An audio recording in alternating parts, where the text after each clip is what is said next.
everyone, welcome to the Scrum Full Course by Simplilearn. If you're looking to become a master in Agile project management, this course is your gateway to success.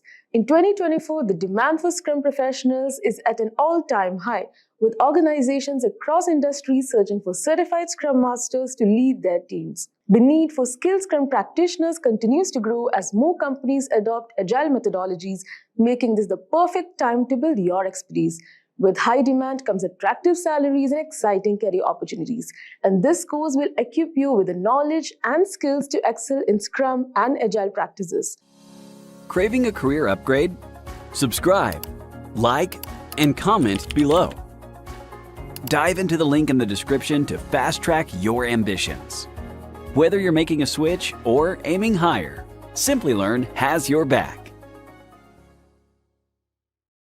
But before we commence, just some quick info for you. If you're interested in elevating your career and becoming a professional Scrum Master, our best rated Certified Scrum Master certification training is your ticket to success. We guarantee you'll pass on the first attempt as you join one of our 20+ live cohorts each month for 16 hours of interactive training led by globally renowned certified Scrum trainers. Engage in hands-on learning through role plays, simulations, and case studies, and gain complimentary access to Agile and Scrum courses. Enjoy a 2-year membership with Scrum Alliance, earn 20 PDUs and 16 CEUs, and benefit from a 100% money-back guarantee. Enroll now and start your journey to becoming a professional Scrum Master. So, don't forget to check out the course in the description box and pinned comment. Without any further ado, let's get started. So guys, what is basically in Scrum? Scrum is an agile framework that has revolutionized the way complex projects are managed and completed. Its adaptability, focus on collaboration, and iterative approach makes it an ideal methodology for dynamic and fast-paced environments.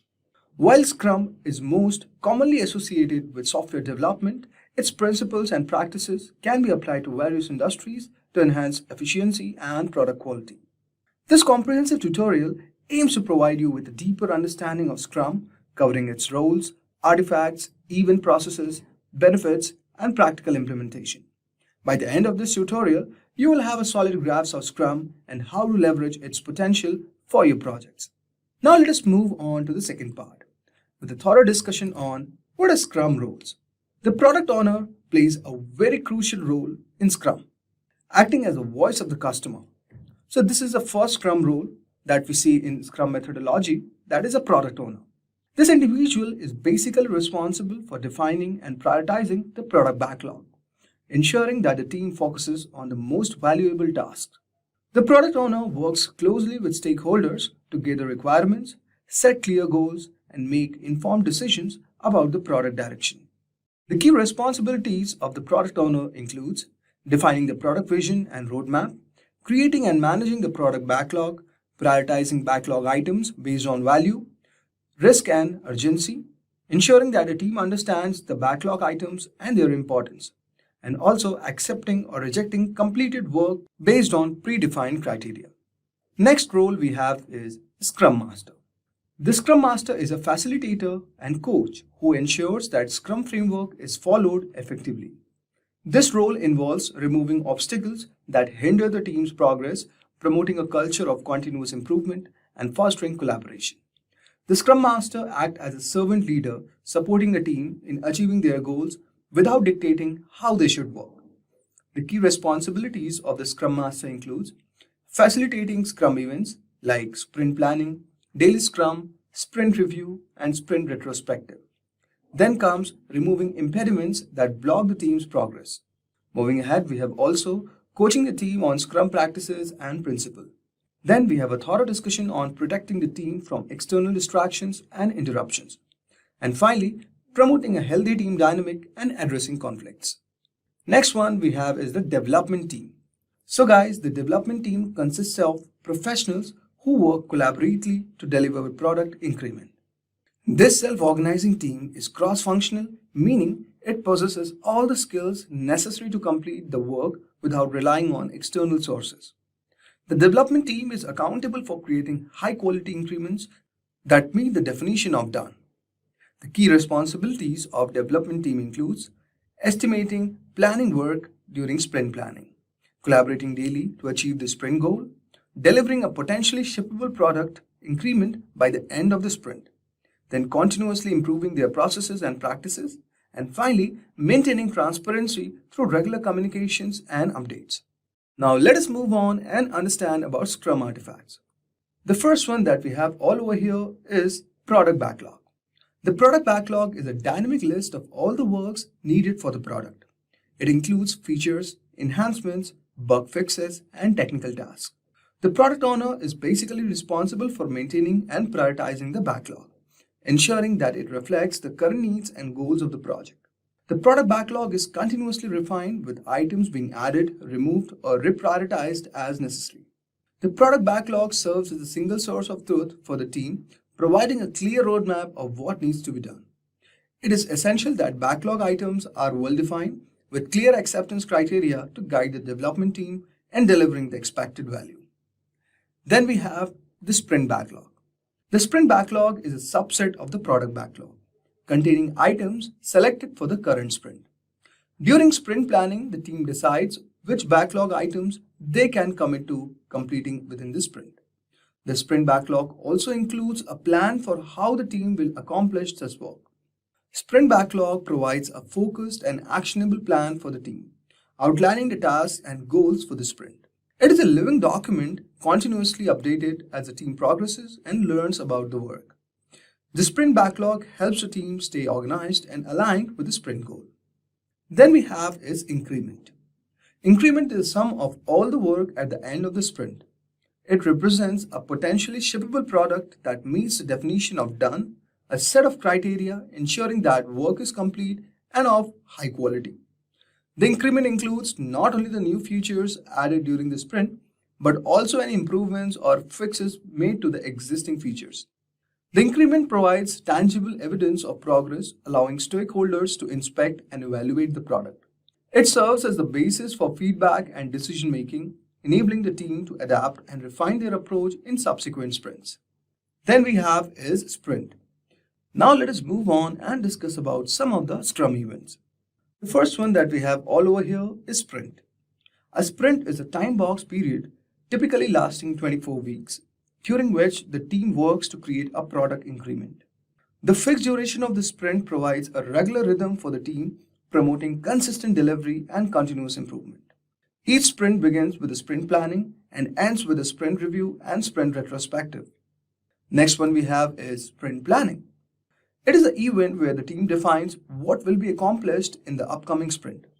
The product owner presents the high priority backlog items and the team collaborates to select those they can complete within the sprint.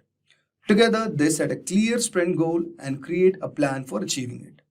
During sprint planning, the team breaks down the selected backlog items into smaller tasks and estimates the effort required. This detailed planning ensures that everyone understands the work and how it contributes to the sprint goal. A sprint planning sets the stage for a focused and productive sprint. Next one we have is the daily scrum. Daily scrum is a short time-boxed meeting, usually lasting for 15 minutes, held every day during the sprint. The purpose of the daily scrum is to synchronize the team activities, discuss progress, and identify any obstacles. Each team member shares what they did the previous day, what they plan to do today, and any issues they are facing. The daily scrum promotes transparency and accountability, ensuring that everyone is aligned and aware of the team status. It also provides an opportunity to quickly address and resolve impediments, keeping the team on track to achieve the sprint goal. Next we have all over here is called sprint review. So guys, sprint review is held at the end of the sprint to inspect the completed work and gather feedback from stakeholders. The team demonstrates the product increment, highlighting what was accomplished during the sprint. Stakeholders provide input and the product owner updates the product backlog based on the feedback.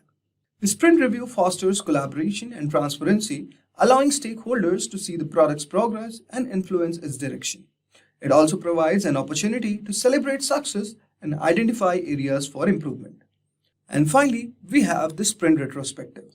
The sprint retrospective is the final event of the sprint, where the team reflects on their processes and practices. The goal is to identify what went well, what could be improved, and how to enhance their performance in future sprints. The team discusses these insights, creates action items to address any issues. The sprint retrospectives promotes a culture for continuous improvement, encouraging the team to learn from their experiences and make incremental changes. By regularly reflecting and adapting, the team can optimize their processes and achieve better outcomes. Now let us understand the Scrum process flow. The Scrum process revolves around the sprint cycle, beginning with the sprint planning and ending with the sprint retrospective. This cycle ensures a regular cadence of work and continuous delivery of value. If we talk about the first one, we have the sprint planning here. Here the team selects the item for the product backlog and defines the sprint goal. They break down the work into smaller tasks and create the plan for the sprint. Now guys, let us discuss about the Scrum process flow. The first one that we have all over here, that is called as sprint planning. Here, the team selects the items from the product backlog, defines the sprint goal. They break down the work into smaller tasks and create a plan for the sprint. Next one, we have the daily Scrum. Daily Scrum here, the team meets daily to discuss progress, plans, and challenges. This meeting keeps everyone aligned and allows for quick adjustments. Third is sprint review. At the end of the sprint, the team demonstrates the completed work to the stakeholders and gathers feedback. The product owner updates the product backlog based on their feedback. And fourth one we have all over here is sprint retrospective. Here the team reflects on their processes and practices, identifying areas for improvement. They create action items to enhance their performance in future sprints. I hope so. You would have got a brief idea regarding Scrum process flow. Now let us move on to understanding the benefits of Scrum. So guys, Scrum offers several significant benefits that can transform how teams work and deliver value.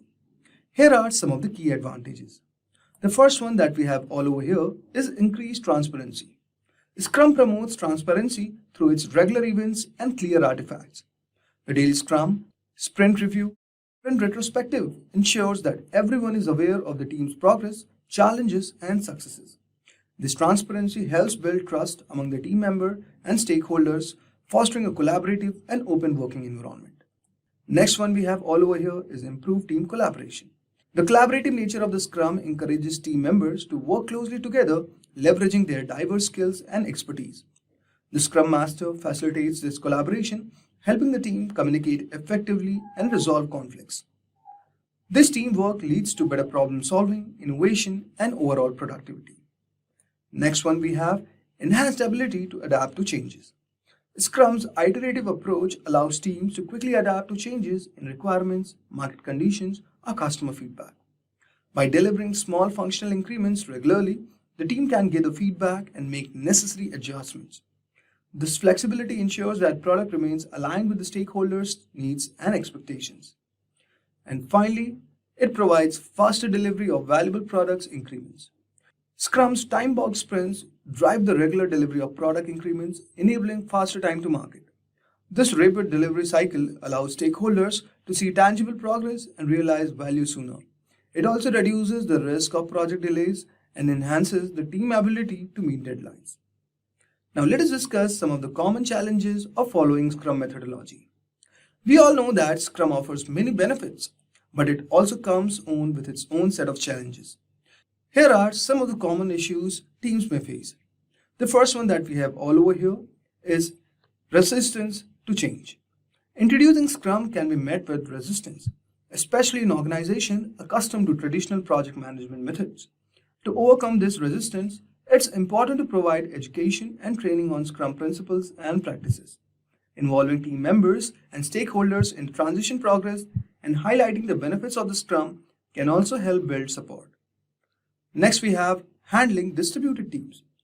Distributed teams can face communication and collaboration challenges. To address these issues, it's crucial to leverage technology tools such as video conferencing, instant messaging, and collaborative software. Establishing clear communication protocols and regular virtual meetings can also help maintain alignment and cohesion among team members. Then we have managing large projects with Scrum. Scaling Scrum for large projects can be complex. One approach is to adopt frameworks like Scrums of Scrums, Nexus or SAFe, which is Scaled Agile Framework. It provides guidelines for coordinating multiple Scrum teams, ensuring that teams are cross-functional and self-organizing with clear communication channels, which are very essential for managing large projects effectively. Now let us dive into most interesting part. That is, what are the tools and softwares which are used for Scrum? So guys, several tools and softwares can support Scrum practices, enhancing productivity and collaboration. Here are some of the most popular options. The first one I would recommend is Jira. Jira is a widely used project management tool that offers robust support for Scrum. It provides features for creating and managing product backlogs, sprint backlogs, and tracking progress through visual boards. Jira's customizable workflows and reporting capabilities make it a powerful tool for Scrum team. Next one we have all over here is Trello. Trello is a flexible, user-friendly tool that uses boards, lists, and cards to organize tasks. It's well suited for Scrum teams, allowing them to create and manage backlogs, plan sprints, and track progress. Trello's simplicity and visual nature make it easy to use, especially for smaller teams or projects. And finally, we have Azure DevOps. Azure DevOps is a comprehensive suite of development tools that supports Scrum and other Agile methodologies. It includes features or backlog management, sprint planning, continuous integration, and deployment. Azure DevOps integrates seamlessly with other Microsoft tools, making it a good choice for teams using Microsoft ecosystem. So guys, in this tutorial, we have covered the fundamental aspects of Scrum, including its roles, artifacts, events, and processes. Are you eager to transform your career and become a professional Scrum Master? Or are you stuck in the same company but want to level up your designation? If you need clarification about the PSM process and exam, don't worry. We've got it covered in this video. But first, let me tell you a story about Matthew, a software engineer who found himself in a rut. Despite his hard work and dedication, he felt his career was stagnating. He knew he had the potential for more, but wasn't sure how to unlock his growth. That's when he stumbled upon the Professional Scrum Master certification. At first, Matthew was hesitant. He wasn't sure if the certification was worth the investment of time and money. But as he learned more about the PSM and the doors it could open, he became determined to earn this globally recognized credential. Matthew's journey to becoming a PSM wasn't easy. He had to juggle his work responsibilities with studying the Scrum Guide, attending training sessions, and practicing mock exams. But his perseverance paid off when he finally passed the PSM exam with flying colors. With his newfound Scrum Master skills, Matthew's career took off. His company recognized his dedication and promoted him to a leadership role, where he could apply his knowledge of the Scrum framework to drive better collaboration, faster delivery cycles, and higher quality products. In this video, we will dive into the details of the PSM certification, why get PSM certified, the PSM certification levels, syllabus, and the cost. Is it worth the investment or not? Eligibility criteria, and the tips and tricks for cracking the PSM exam. So if you are ready to take your career to a new heights like Matthew, the PSM certification could be your game changer. So let's start with the first topic, that is, what is PSM certification? Think of it as a workshop that's as fun as watching your favorite Netflix series, but packed with valuable lessons like a masterclass. Scrum.org offers this certification to help you deep dive into the world of Scrum. Let's check out the website here. So this is the website scrum.org, and it provides all the valuable resources you need to master this professional Scrum training program. Alright, let's move further. Through hands-on activities and interactive learning, you will become a skilled Scrum Master, ready to lead your team to success. But wait, there's more. The Professional Scrum Master certification is renowned worldwide for its tough exams, great instructors, and consistent course material. By participating in discussions and practical exercises, you'll not only understand Scrum principles but also embrace the Agile mindset. This makes the PSM certification highly valued by companies, which often seek PSM holders to fill their Scrum Master positions. Moving on to our next topic, that is, why should you pursue the PSM certification? Now, you might be thinking, why should I bother with the PSM certification? Wait, let me tell you. This certification validates your Scrum expertise, giving you a massive competitive edge in the job market. Many companies these days only hire PSM holders for Scrum Master roles. But it's not just about the jobs. The PSM helps you develop essential skills like collaboration, risk management, and driving value within your organization. It makes your resume stand out, showing employers you are up to date on industry standards and can lead teams to success using Scrum. Getting certified is the best way to truly master Scrum fundamentals, Agile principles, and best practices. With the PSM, you will be productivity powerhouse, inspiring your team to stay focused and organized towards every goal. You'll foresee risk before they happen and ensure we are delivering real value and quality. And let's not forget the financial benefits. PSM holders stands apart with practical Scrum knowledge and non-certified pros. According to the pay scale, the average PSM certified salary is a staggering of $97,000 annually. So if you want that competitive edge, those valuable skills, and the potential for a higher paycheck, the PSM certification is no-brainer investment in your future success. Let us now discuss the different levels of the PSM certification. The PSM certification is offered at 3 distinct levels, allowing you to progressively deepen your knowledge and expertise.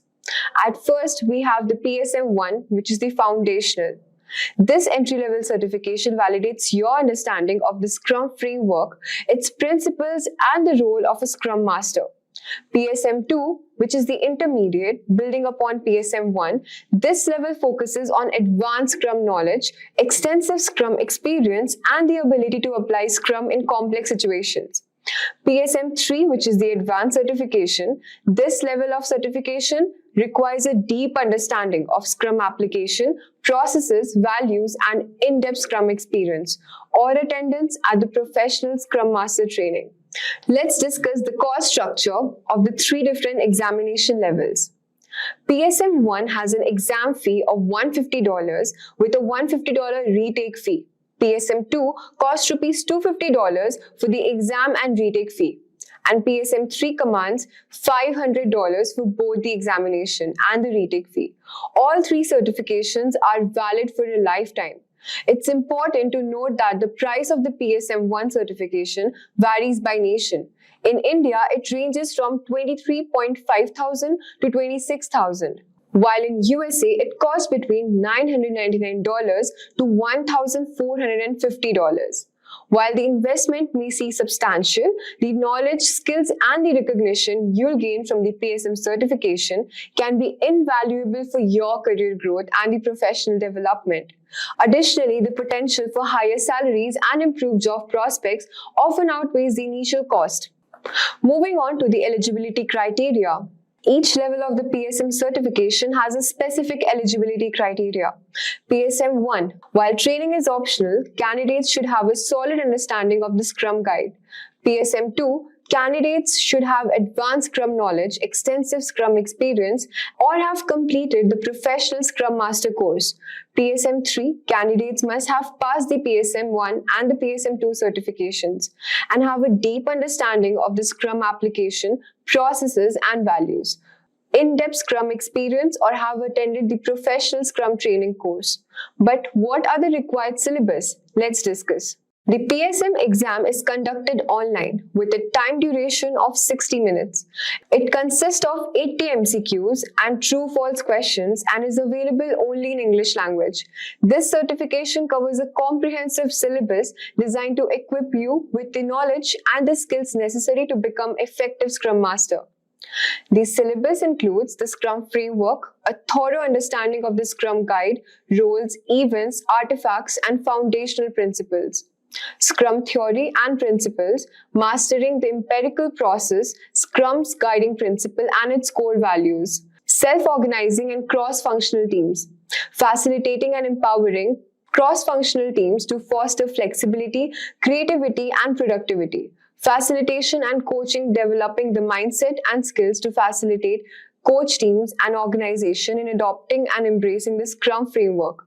Next, we will talk about the PSM certification process. At first, you have to pass an online assessment by scrum.org and pay the required fee. While training isn't mandatory, enrolling in professional Scrum training courses hosted by scrum.org is highly recommended to prepare for the examination. You can choose in between the professional Scrum Master or foundational courses. Next, study the Scrum Guide thoroughly. This is crucial for passing the certification exams on scrum.org website. For PSM1, prepare an intensive 60-minute exam with 80 true and false and MCQ questions. You need to answer at least 68 questions correctly to pass, with the passing score set at a high of 85%.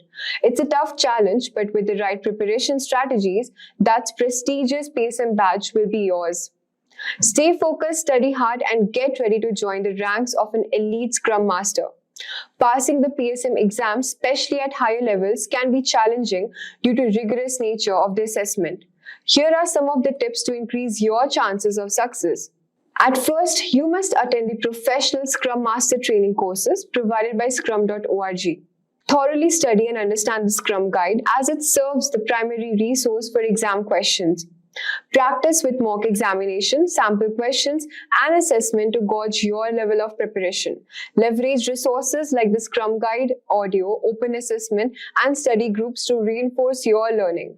Develop a deep understanding of Scrum theory, principles, and values, as well as practical application in real-world scenarios. By investing in the PSM certification, you'll not only validate your expertise in the Scrum framework, but also position yourself as a valuable asset to organization seeking skilled Scrum Masters and Agile leaders. With the right preparation and dedication, you can unlock new career opportunities and drive successful project delivery using Agile and Scrum methodologies. Then there is something called Scrum Board, which is used during this flow of Scrum, right from product backlog to the creation of that increment. So let us look at what is a Scrum Board, which is used during the Scrum practice. So Scrum Board is a physical or virtual tool that helps team to visualize items in the sprint backlog. So it helps in tracking what is being delivered, what is in progress, and what needs to be delivered further. So it shows all action items during the daily Scrum, helping keeping the team focused on tasks that need to be completion and the priorities of those. The Scrum Board is usually present in a place that's accessible to all team members. It is a visual board, right? And can be physical, whiteboard and stickers, or virtual software tools which can be used and displayed on the screen. So the Scrum Board is divided into different slots like to do, in progress, and done. So when new sprints are started, the existing board is reset and new Scrum Board is created. So since it is visual system, I think it is taking the thought from kanban. So visual system always works effective because the moment I see something is put against my name that I need to complete this, it's quite obvious to me that I will put efforts to complete it. So it's a conscious effort what I will put. It works on my consciousness. So something which is not visible to me, it is not out of sight is out of mind. So I will not work on it. So there is a tendency to forget.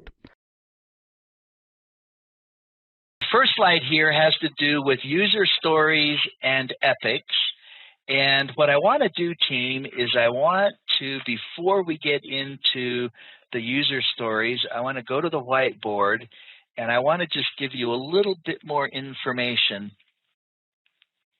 that might help us in organizing our discussion that we're about to embark on here. So a word that is not in our slides is themes. Themes are epics and user stories grouped together. Similar epics and user stories grouped together for planning purposes. So an epic is big. You would never do an epic a theme in a sprint. It's too big. So it's used for planning purposes. Below that, I would put epics. Epics are low priority, large user stories, meaning that an epic will eventually have to be disaggregated into multiple user stories. The reason it would be low priority is because if an epic was higher up on the product backlog, it would have to be more detailed. That's when you would break it down. So epics are usually going to live at the lower priority levels of a product backlog, and as user stories are completed and the epic rises in priority, it will eventually be broken down into more manageable user stories. So great big low priority user stories. Then we have user stories themselves. User stories are functions or features that the product owner wants to have developed. A user story turns into working software that provides value to the customer, and the product owner is the customer voice. The product owner is the one who would accept or reject completed user stories. And then there are tasks. And a reminder, when we were talking about the sprint planning meeting, we said the sprint planning meeting is got two parts to it. The first part is selecting all of the user stories that are going to be included in the sprint, and then disaggregating each of those user stories into tasks. That's done in the sprint planning meeting, and then those tasks are the things that are actually then done when the work of the sprint begins. User stories can be estimated in story points or ideal days. Most teams favor story points. They might start with ideal days, but they will then usually end up going to story points. Tasks are estimated in ideal time, which is usually hours. Okay, so now back to our slides. So at the top left, a use case could be an example of a user story. So it's something that the user wants to do and how the system should support it. A use case could be select and pay for items in a catalog. Now that could actually be an epic or maybe a theme, because maybe it would get disaggregated into log on screen, catalog, shopping cart, and checkout. But so the use case could either be a standalone user story, or it could actually be a number of user stories that would result from it. Below that requirement, it could be a functional requirement, a technical task, or even a bug fix.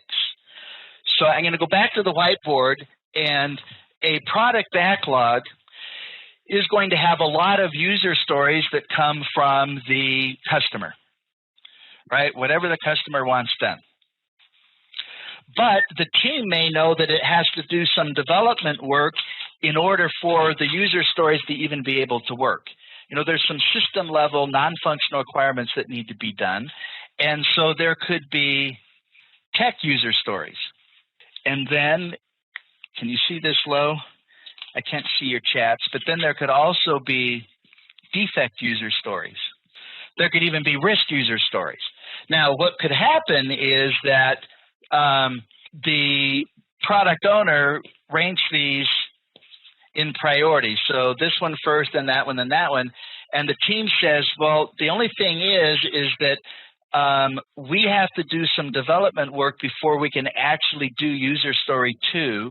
And so what we really need to do is insert the priority of the user stories in the product backlog. While it might start with just being, you know, simple functional user stories coming from the product owner, it will evolve until it includes some other things that are also considerations when it comes to priorities, because of, you know, successor, predecessor relationships, dependencies, and things like that are considerations. A user story, back to the screen, bottom left now, the user story can use a fictitious user or a persona to help the team or the team and the product owner to get an idea of, okay, who's going to be doing this function, What are they going to need in order to be able to complete the function, etc. So you try and come up with an actual, well, a fictitious, but a person who's actually doing it, to kind of get out of the realm of, listing requirements and, specs and things like that, and say, okay, what's the user experience need to look like? Top right, template. A portion of a user story is, let me back up. So a user story card is usually going to contain a brief description of the user story using some kind of a meta-language format, like we're suggesting right here. As a user or persona, I want this feature so that I can. So not unlike our estimating session here. As a frequent traveler, I want to eat grapes so I can be healthier. In the one that we didn't do, the inventory system, as a customer, okay, there's a user. I want to get cash back so I don't have to wait in line at the bank. Okay, here's another user story. As a consumer, I want the shopping cart functionality to easily purchase items online. And maybe that could be customer as well. As an executive, right, as a suit, I want to generate a sales report so I know which departments need to improve their productivity. As a buyer, so you can see I tried to come up with these different roles right here: executive, buyer, sales rep, etc. And that's the format. As a type of user, I want some kind of goal or feature, and so that's some kind of a reason. Below that, connect the dots by writing all of the user stories necessary to uncover the entire use case. So like we were talking about right here, if you want to be able to purchase items online from a catalog, that might be multiple user stories in order to support that use case. And so, of course, we would want to be able to connect the dots and see where all the user stories fit into the overall goal of the project or release. And the stories, excuse me, are grouped to form an epic or higher level stories, so epic or theme. Stories can then be split into child stories or tasks, and so that's what we were covering before, right? So you have themes up at the top. That's the biggest grouping, if you will, used primarily for high-level planning purposes. So you have your themes, then you have your epics, which are large user stories, low priority, and they're going to have to be broken down into smaller user stories. Like in the question that we had at the end of the last section, where the product owner needed something done and the team said, well, based on the size of this user story, it's going to take 3 sprints to do. Well, a user story has to be small enough to be completed within a single sprint. So a sprint can contain more than one user story, but a user story cannot span sprints. So that feature or function that was in the question was probably more like an epic. It was something that would need to be disaggregated into smaller user stories, or perhaps it was more of a use case that would need more than one user story in order to actually deliver the overall use case. Let's see, as a product supervisor, I want to see an unfinished part list at the end of the day so that I can reallocate work the next day. Great user story description. Well done, Viraj. Did you hear that, team? As a product supervisor, I want to see an unfinished part list at the end of the day so I can reallocate work the next day. That is a well-crafted description of a user story. Now, here are some things that I want you to memorize. You were hoping I was done with the memorization part. So I want you to remember that we have to invest in our user stories. And I was going over to the whiteboard, and I didn't change cameras, so let me do that. I recommend, figuring out how you memorize best so that you can, not if you wanted to. What I recommend is being able to write out all of this stuff on plain white scrap paper in about 14 minutes, because that's the amount of free time you have in the tutorial when you're at when you're taking the test. Exin does it a little bit different. You maybe won't have a tutorial. The only time you'd have a tutorial is if you were at a center taking a test. Exin has other options, like you can do a paper-based test where you get a third party, a buddy or somebody who will agree to sort of proctor the test for you, or you can do it on your laptop all by yourself. And they have software that watches you while you're taking the test, and they require you to take the laptop and do like a 360 so that they can verify that you don't have any cheat sheets up on the wall or anything like that. But the point is you got to have this memorized, whether you're going to dump it out onto paper or not. When I took the test, I actually did the paper-based option. And that was because of some time constraints, and it was the quickest way to get me into the test. And so I didn't write out any of the stuff I'd memorized, but I had it memorized, and I had it memorized well enough that I could kind of recall it in my mind's eye. Okay, so we're talking about user stories, and you have to invest in your user stories. I like memorizing things by creating these charts that have the first letter of the word or phrase that you're memorizing in a separate column.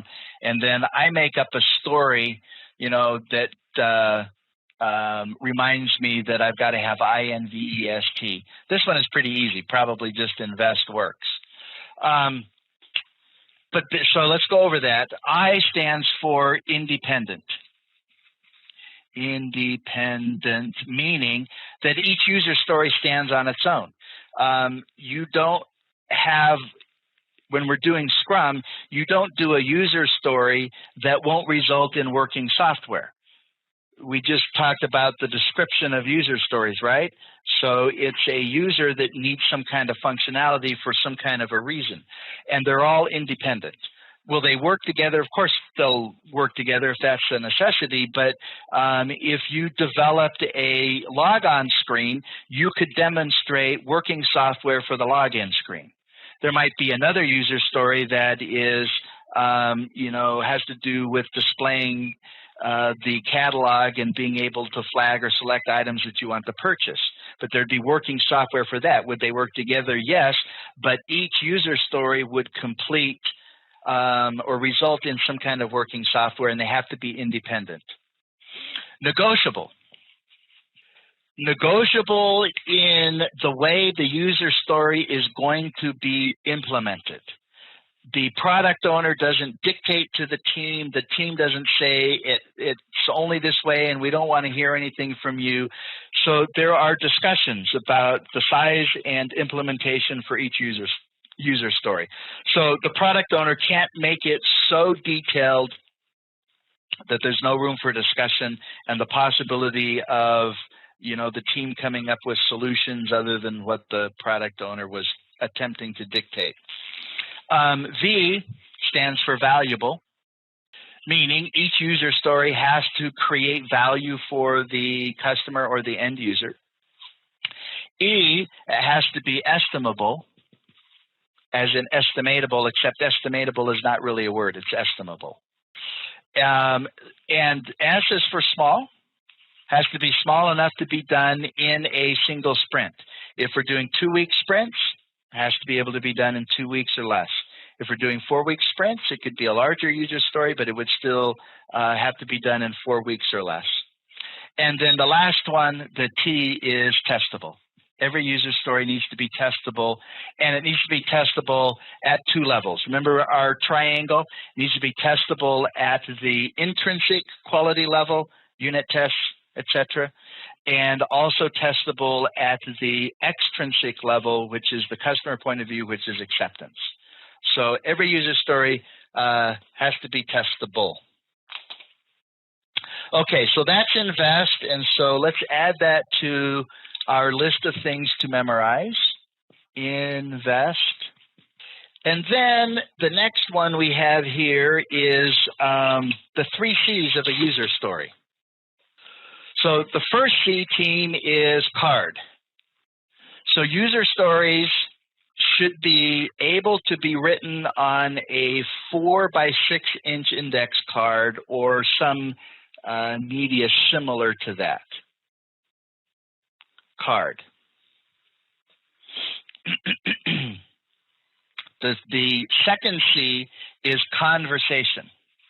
The user story card is the item that is used for the team and the product owner to talk and discuss in order to make sure that the product owner and the team are on the same page when it comes to what is actually supposed to be developed and what it's supposed to look like at the end, which leads us to the third one, which is confirmation. Each user story essentially has to have acceptance tests in it itself. So card 4 by 6, conversation, that's the starting point. That's where the team and the product owner discuss. And then eventually there will be acceptance tests included on the user story card in order to be used during the sprint review to assure that it's acceptable, that there's confirmation. Okay, so, let's add that to the memorization list. So, 3 C's. All right, now I've got an example here of a user story card. So we're looking right here. And if you were to go out on the internet and search user story cards, they would be similar. There would be some differences, of course. But typically what you're going to have is you're going to have a title or a name for the user story. And then there's going to be some kind of unique identifier, like user story 321. Then there will be the description like we just talked about. As a librarian, I want to have the facility of searching a book by different criteria so that I will save time while serving a customer. Then there might be some other descriptive words or links to other information that might be necessary. And then there would be acceptance criteria or tests. Sometimes these get included on the back of the card, but the point is that they are on the card rather. Then there will be an estimate of size. It could be ideal days or story points. As I mentioned, most teams do story points. That's more likely what you'll be tested on as opposed to ideal days. But, we'll cover both so you understand the differences. There's probably, it's not listed here, but there's probably going to be a value point assignment. This is where the product owner kind of determines in a relative way the value of the stories. Just like we were doing in planning poker, the product owner might say, well, this story is twice as valuable as this other one, comparing them together. And this is what these value points are what's used to prioritize the user stories. That's supposed to be a V, as in value points. And then typically there's also going to be a indication. Sometimes it's just by colors. It could be words that has to do with, where the story came from. Did it come from the customer? That would be considered a functional requirement. If it came from the team, that would be from the technical domain. I'm trying to write where from. It's not me, team, it's the mouse. Clearly, it's hard to do that. That's from, where from? Here it's got customer, tech. You could also have defect. You could maybe have risk.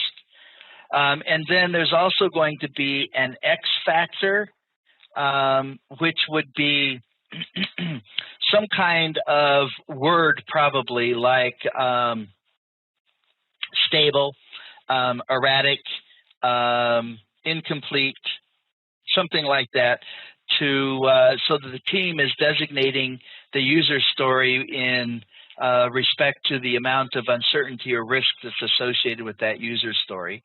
And because all of that's a part of the story, right? The story is going to be turned into working software. There may need to be some efforts to actually figure out how to actually do that user story. So that's the X factor. Over to the right here on the same chart, we have some comments about if you are using a software package, excuse me, like Trello or Jira or something like that, excuse me, the user story cards will generally be able to contain more information using, you know, dynamic links and things like that. Could even include things like a responsible team member, or depending on how you're doing it, you would break the user story down into tasks, and you might have team members assigned to various tasks for the user story. Okay, so that's typically what a user story card is like. Sometimes they're cards, sometimes they're like on sticky notes, and they're put up on a Kanban board if you're using Kanban to track the project. If you have a story that is too large to be completed in a sprint, it's going to have to be subdivided, or we call it disaggregation, into smaller user stories. And there's 3 ways that we're proposing here that you could go about doing that. You could split it based on operational boundaries. For example, as an operator, one needs to manage reservations, which could be split. For example, there could be one portion that is that has to do with making a reservation, another one that has to do with modifying it, and yet another one that has to do with canceling it. So that could be split into, in this construct here, 3 separate user stories. You could also separate based on exceptions or cross-cutting concerns. For example, in the beginning, develop only one main path, like accept repayment for a loan. Then address exceptions, like what if a person overpays? Then come up with a user story that recognizes that and processes a refund, and or gives the option of allocating the overpayment to a future payment or something like that. And then also adds on other concerns like the check access restrictions or record name of operator. So maybe, you know, when you're working on accepting payments or processing refunds, it's going to check on who the operator is, or track that, so that if at a later time, you know, who was it that gave this refund here? Well, you could look and see, you know, okay, the operator's name was recorded. Or maybe you put some restrictions so that maybe not everybody is allowed to do a refund. And so you would have levels of users that have different privileges. Okay, and then down at the bottom, split based on data boundaries. For an example, you know, as an accountant, one needs to enter balance sheet information, which could then be split into summary information and separately receivable details, or, you know, maybe you could have AP, you know, so you could have different portions of the overall balance sheet activities that need to be done. So enter AR, enter AP, etc. Make sense? So just to kind of prompt you, give you some ideas about what to do in a Scrum project if you have the scenario arise where a user story is being estimated by the team and it won't fit into a sprint. It's too big. Now, when it comes to determining value for user stories, this is primarily owned by the product owner, right? And it always comes back to money, but money, the value can be looked at from different points of view. So new revenue, obviously, getting new customers and having them buy stuff. Well, below that, there's another consideration, incremental revenue. So somebody's in the process of placing an order. Maybe there are some premium features that could be add-ons at that point in time, or maybe added later on. So you have an existing customer who actually buys more of or enhanced parts of the existing thing they already purchased or are in the process of purchasing. Retained value. So this is, retaining customers so that they don't go to a competitor. And then the bottom one is operational efficiency. How could things be done to speed up the process of whatever it is, so that the cost of delivering the product is reduced. So this then leads us to a discussion about priorities, recognizing that there are some priority concerns that come from both the customer domain as well as the technical domain. And there are some prioritization models. If we look right here, there is value-based prioritization. And the hierarchy of that would be high value, followed by high risk, followed by high value. And then low risk, followed by low value, and then low risk. So, we might have written this a little bit differently, but that's value-based prioritization. And this is primarily the product owner with maybe some input from the team, just simply deciding what he or she wants done most, listening to the team say, well, there's some, greater risks with this user story than that. And so you'd probably want to persuade the product owner to take care of high-risk stuff first. Because that would have an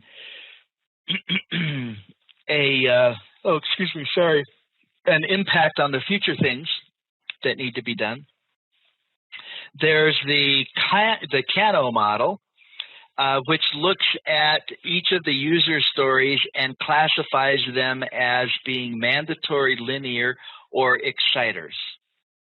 And the mandatory items are those user stories that are musts. And they'll never move the customer or the end user beyond neutral. It's if they're not there, it creates dissatisfaction. If the product owner and the team has done a good job in identifying what are the mandatory or threshold items, you would see that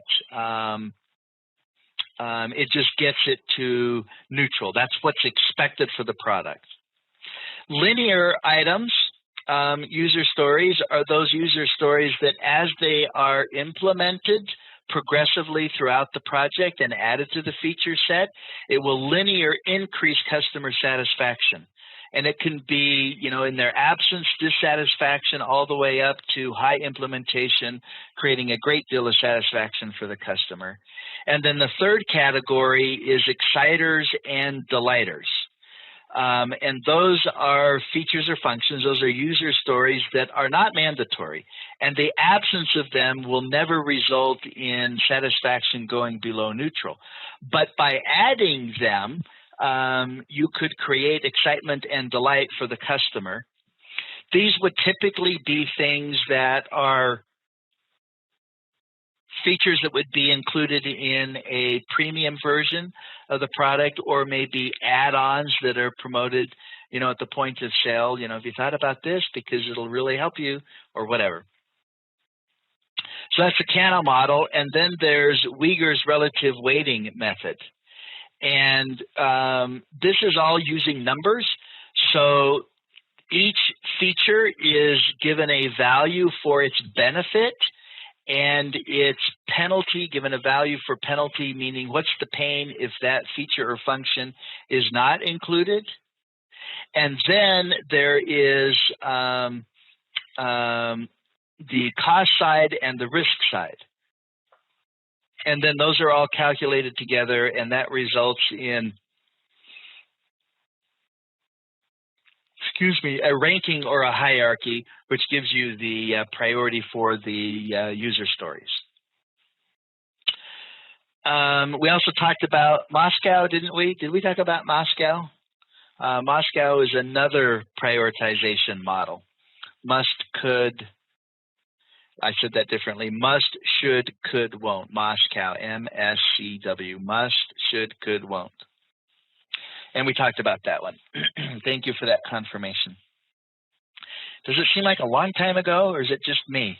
I know it was just last weekend, but it's like last year. Okay, so now let's talk about velocity. Priyanka, that is exactly right. So velocity is the capacity of the team to complete work in a single iteration. So the team has estimated the user stories for size or ideal days, and the sprints are going to be 3 weeks in duration. Obviously, not all user stories can be completed in a single sprint and be done with the project. Well, I guess maybe I shouldn't say obviously. While I'm saying that, I'm thinking, well, maybe you had a very small, short duration project, so you could. But the point is that it's the team's capacity to complete work in a given sprint. And it is an observation. It's not a prediction. So if we're working on sprint 5 and we're working on determining what our velocity is, then it would be the average of the previous 4 sprints. If there were any outliers, you would disregard those. And so it's an observation. If we look over to question or box number 2 here, velocity is used to deal with determining how many user stories we are going to include in a given sprint, and also how many sprints are we going to need to create a release or a set of user stories. And here's an example. In box number 3, a team completed 5 user stories that were sized 5, 3, 8, 13, and 2. 2 user stories, each sized 5, were left half complete. What is the velocity of the team? And the answer is either going to be 31 or 36. 31 is the sum of the completed user stories. If you were 36, you were claiming half of the 2 that were 5. So that would be a total of 10. So you claim half of it, which would be 5, would take you to 36. But it's not going to be 36 because the only thing that counts towards progress is working software. So even if the team had finished 9 out of 10 story points for a user story, meaning it's almost done, and then the sprint ends, that doesn't get counted towards velocity. And you don't mess around with velocity. You can mess around with your estimating, and you can mess around with what user stories are going to be completed in a sprint, but you don't. The velocity is not variable. It is what it is based on past performance. When it comes to levels of planning, we have what's called the planning onion. And let me walk you through this here. Up at the broadest area is the vision level. So the vision level, that's the suits, right? They're the ones that have the strategy and objectives for the company and where it's going. And so they have that overall big vision for the company, which is likely going to include products. And each product should have a roadmap. My example of that website that I'm working on has 3 versions which make up the product roadmap. Version 1 is the free site, version 2 is the membership site, and version 3 is the pay referral commissions version of the site. And the product roadmap is then supported by releases. So for my project, I have 3 releases. So all of the user stories needed for the free version are in release 1. All of the additional user stories that are needed for the paid version, the subscriber version, and then also for version 3, those are all releases, 3 releases. And then for each sprint, we will be pulling user stories from the release that we're working on. A release is likely going to take multiple sprints. And then the sprints are populated by the individual user stories, which are then disaggregated into tasks. And we do the daily Scrum, which is the daily level of planning and coordination. So we call that the planning onion. We already kind of talked about the release and roadmap concept here. So let's just review this quickly. Prioritize high-level epics and determine goals and releases. So we'll use epics and themes in order to group things together. You know, what should be included in what's released. So what are the goals for the releases? Then the first bullet point, establish goals of release based on market demand, regulatory needs, or customer expectations. For each release, you want to estimate the target stories. Repeat until the target stories are assigned an iteration length. It's blending some things here. Be able to estimate velocity and then assign stories to the sprints. So we keep estimating the user stories and we keep organizing that until we can do that. We can come up with an iteration length, a sprint length, and then figure out what our velocity for each sprint is, and then assign stories to the sprints. The next bullet down, iterate until the user stories and release date meets conditions of satisfaction. So that's definition of done or acceptance for the release. And try not to pack too much into a release backlog. So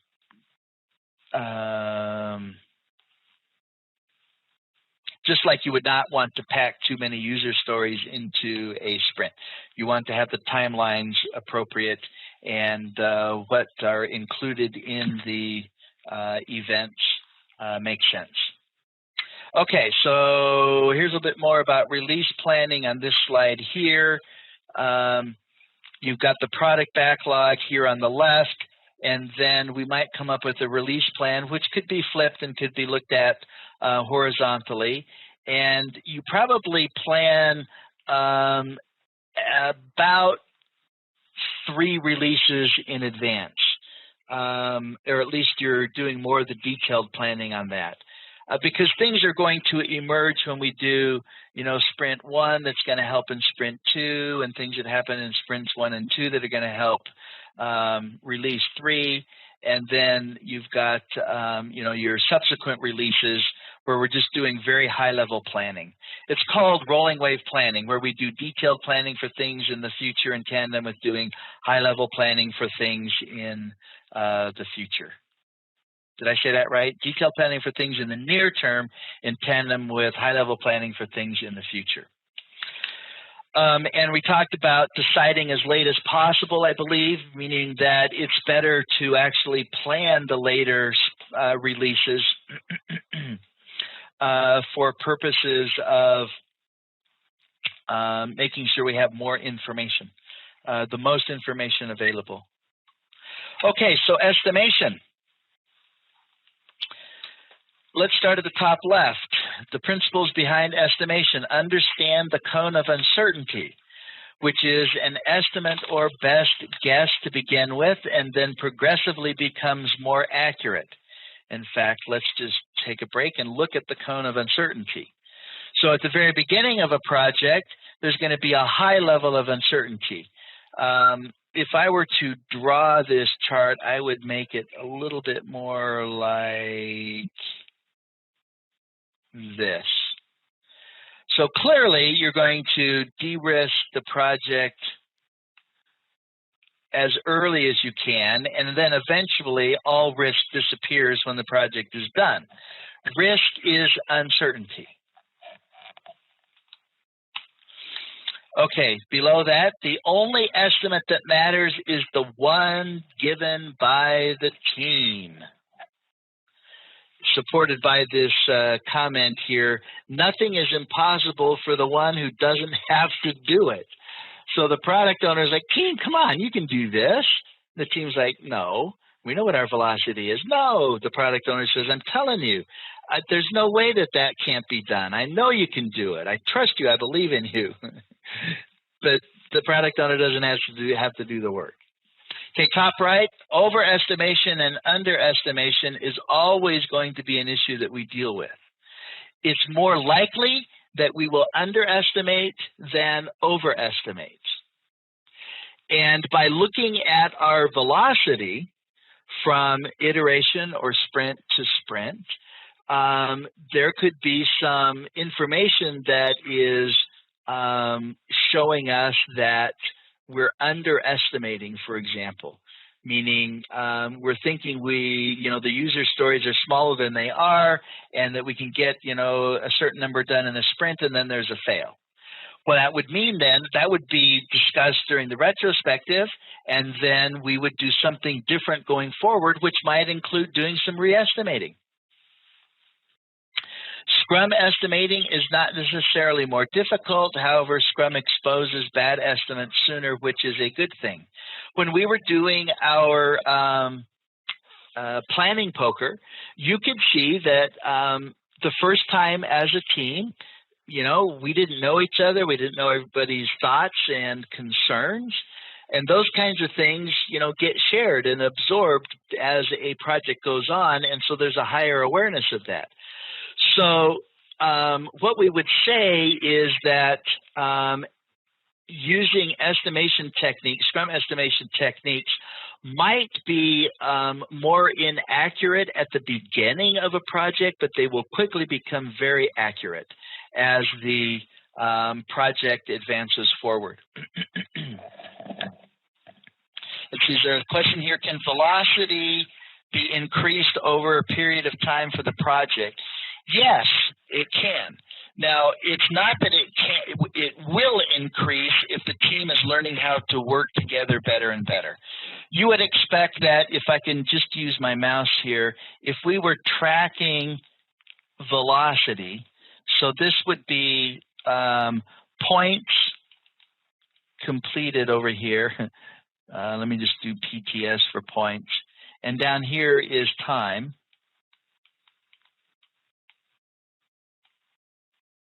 And we go from sprint to sprint, right? You would expect that maybe, the first couple of sprints, the team would be learning how to work together, and there would be a steep curve, and then it would kind of flatten out and maybe have, a slow rise going forward as the team emerges as a high-performing team. They get better at their cross-functional behavior.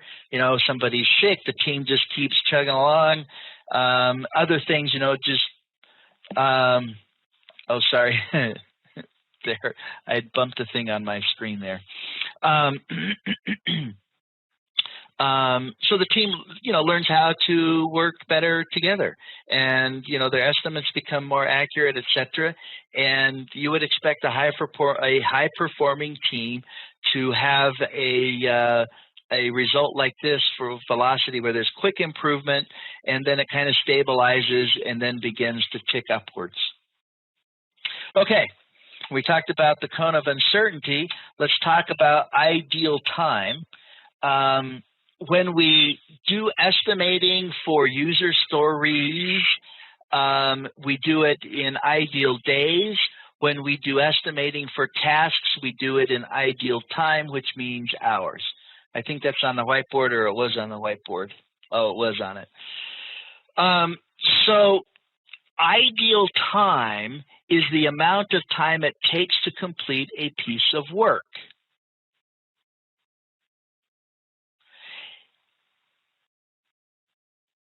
But that's based on the notion that the team member or members are available to do just the work with no distractions or anything at all.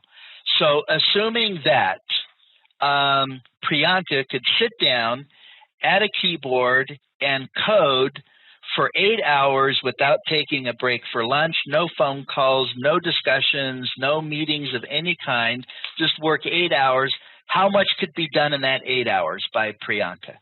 That's what ideal time is.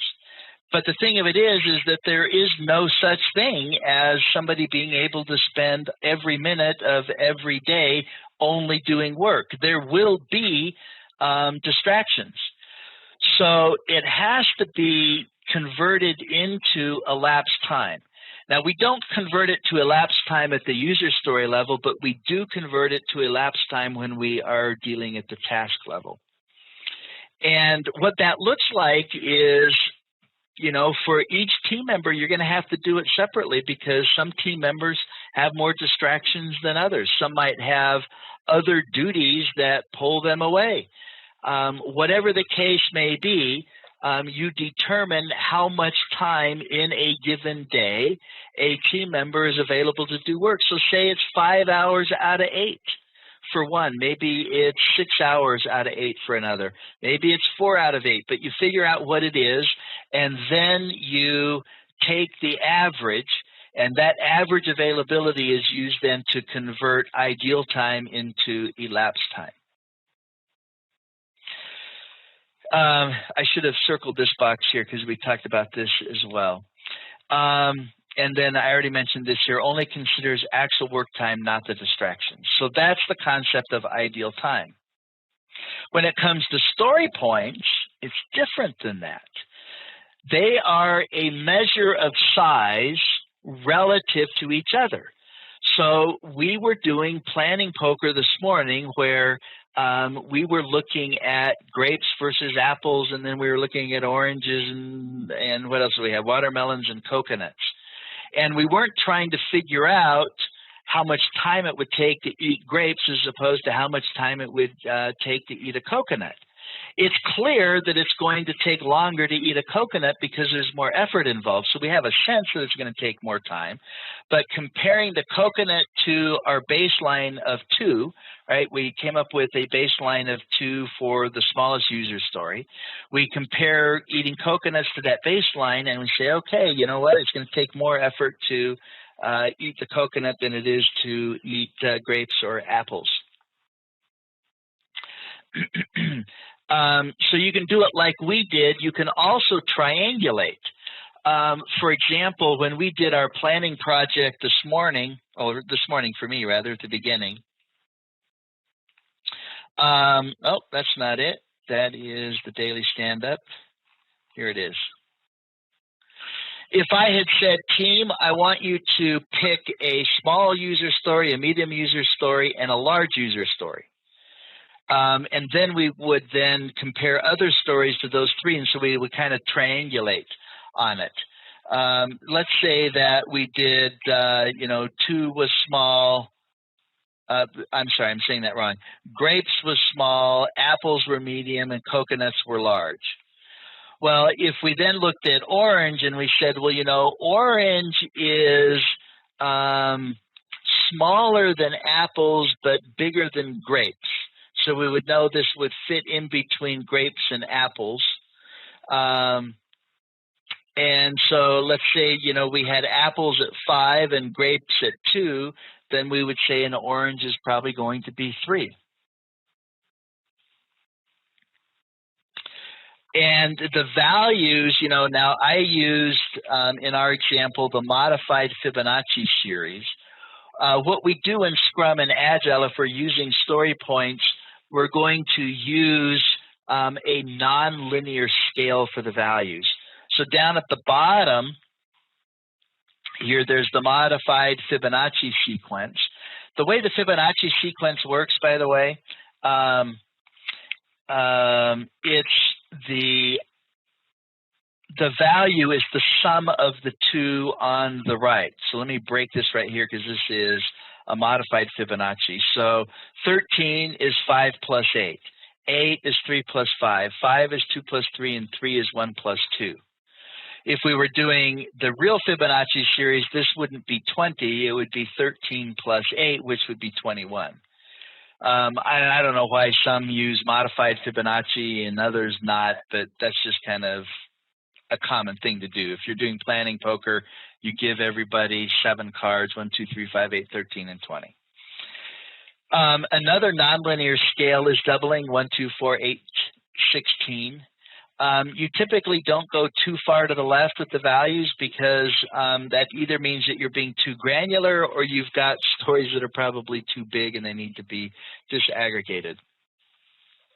Now, somebody just chatted here, should some buffer time be included in the actual estimates? Let me answer that question first by going back to ideal time, and then I'm going to come back to story points and answer the question.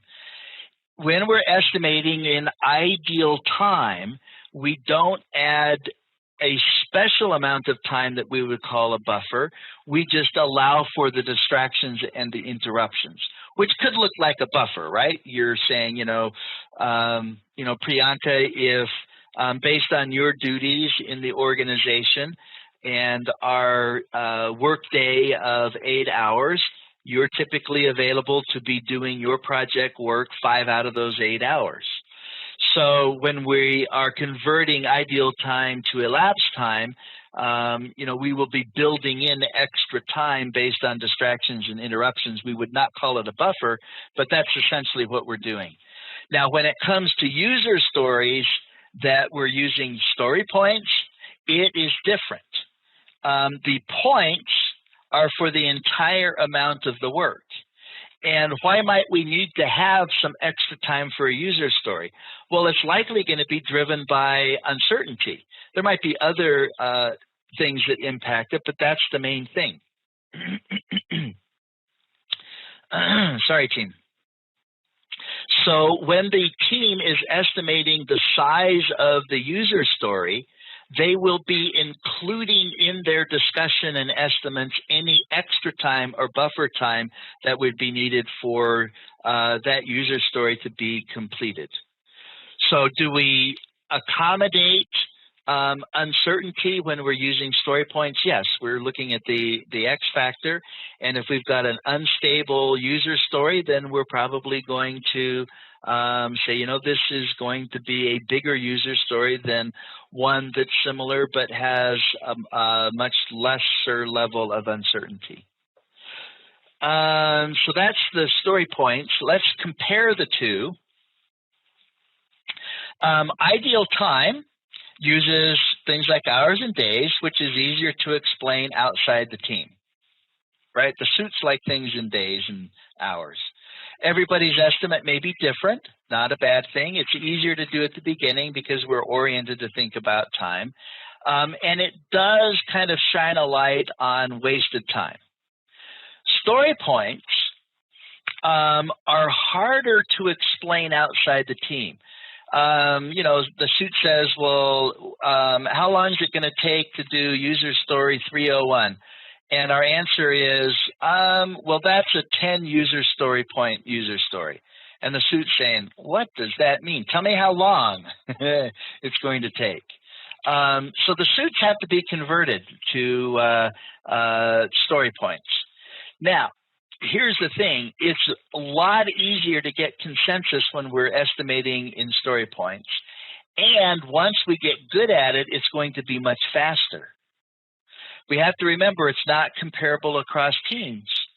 So, a team working together will have its own kind of system for sizing the stories, and another team that might even be working on the same project will have a whole different scheme. And so if the velocity of one team is 25 and the velocity of another is 50, it doesn't mean that the team with the velocity of 50 is able to do more work than the teams whose velocity is 25. And we did, when we got our day going, we started with a planning poker exercise. And so, we used all of the team members. So we selected the team. The product owner was there to answer any questions. The team discussed each of the story cards and then decided what their vote was going to be. And then everybody voted at once. If there were outliers, they were discussed. And the reasons for that, those variances, those outliers, were then part of the discussion. And then we did another round of voting. And we would keep doing that until we had our estimates converge or we reached consensus on them.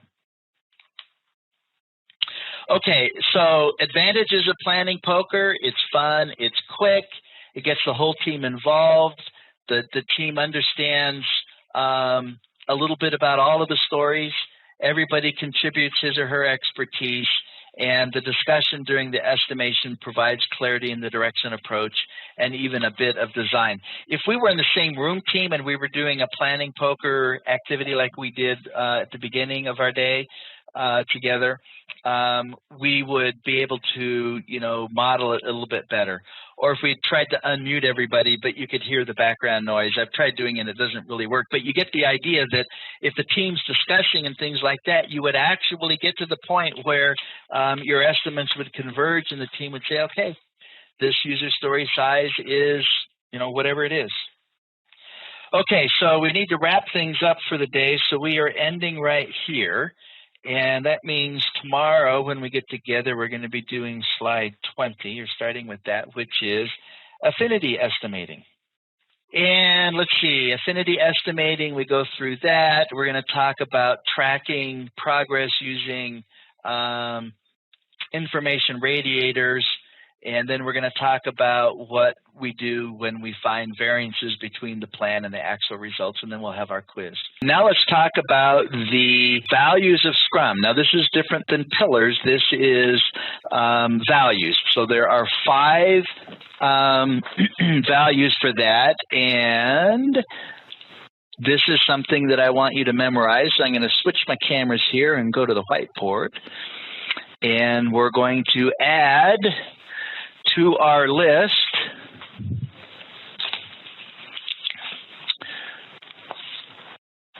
oh, wrong color. You can tell I'm a project manager because that would bother me. So the 5 values of Scrum, and there's an acronym. You can see that on the screen, right? C-Force.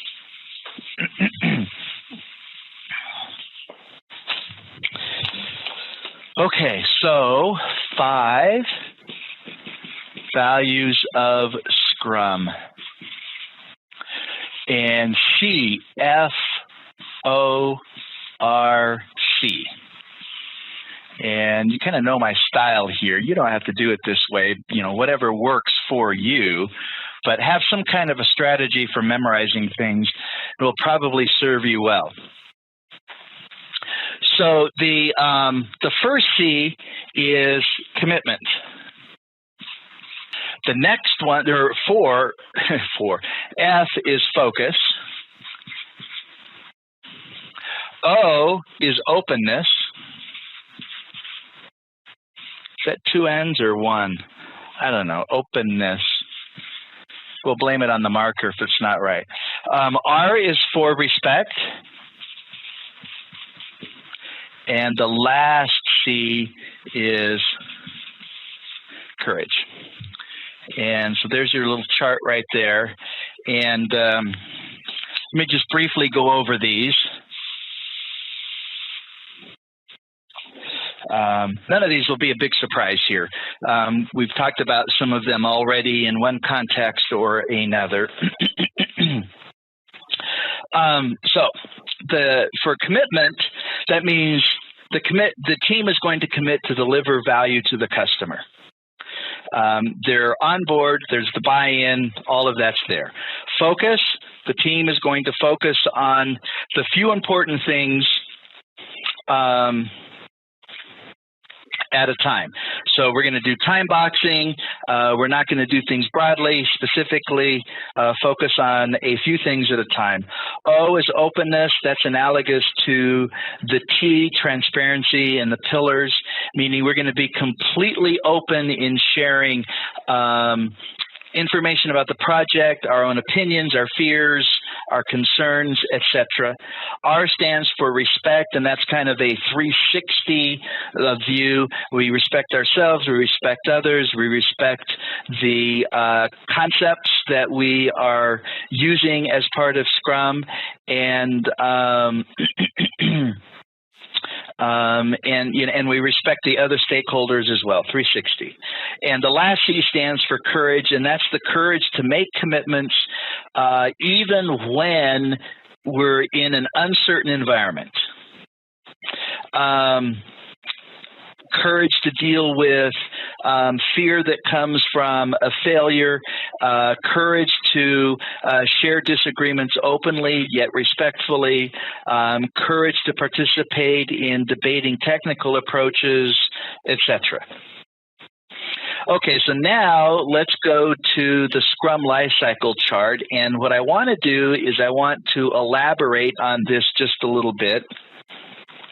And I'm going to try and use my mouse to do some additions to this. First of all, we have the product backlog. The product backlog has to be kept current, and we call that grooming. Grooming is adding user stories and removing user stories from the product backlog. Product backlog is the scope of the project. The product owner owns that. The team assists in that effort. Related to grooming is pruning. Pruning the backlog is prioritizing and reprioritizing. So the product backlog is pruned and groomed regularly throughout the course of the project. Now, there is a meeting that takes place right here, which is called the Sprint Planning Meeting. Can I just do SP here? Sprint Planning Meeting. Okay, that is one of the ceremonies or events that takes place in Scrum. In the Sprint Planning Meeting, it is a time-boxed event, and it is time-boxed to 2 hours for each week of the sprint. So in our example here, we have a 30-day sprint. So if we have a 4-week sprint, then our sprint planning meeting will be 8 hours in duration. And two things happen during the sprint planning meeting. The user stories that are going to be included in the sprint are selected, right? They're put into the sprint backlog, which is a subset of the product backlog containing the user stories that are going to be completed during the sprint. And the second thing that happens during the sprint planning meeting is the selected user stories are then disaggregated into tasks and estimated. Once that's done, then the work of the sprint begins.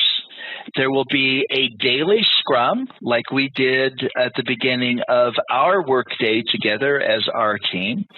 And then at the end of the work of the sprint, there will be the sprint review. The sprint review meeting or ceremony is also time-boxed, and it is time-boxed to 1 hour for each week of the sprint. So if we're doing a 4-week sprint, the sprint review meeting would be 4 hours in length. The primary purpose of the review is to showcase and demo the software and get feedback from relevant stakeholders and allow the product owner to say, I accept or I reject the work that has been done. Then, after that, is the sprint retrospective. Now, this is where the team asks and answers 3 questions. What went well, what did not go well, and what are we going to do different going forward regarding the previous sprint that was just completed and the ones that is just coming up. And then the sprint itself will result in working software or value for the customer. And then, of course, everything goes back and repeats for as many sprints as necessary to complete the scope of the project. Let's see. I see a chat here. How similar or different is the product backlog to SRS, Software Requirement Specs document, which is widely used in projects?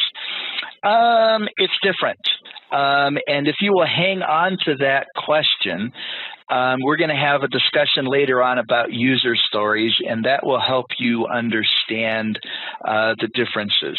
And we'll get into the user stories that come from the customer and user stories that come from the tech domain, and that will help answer your question. So you okay hanging on to that? Okay, great. Thanks. Okay, so a little bit more detailed view of the Scrum project lifecycle. Now let's talk about a couple other things here. When it comes to a sprint, there are some things that affect the duration of the sprint. So the team is going to have to decide how long each of the sprints are going to be, and things that are a factor include the stability of the product backlog. If the product backlog is changing a great deal, then that's going to argue for shorter durations. Because there's a high level of uncertainty, and so you have a greater amount of control on your project if you have shorter sprints. Now, on the other hand, another factor is the cost of iterating.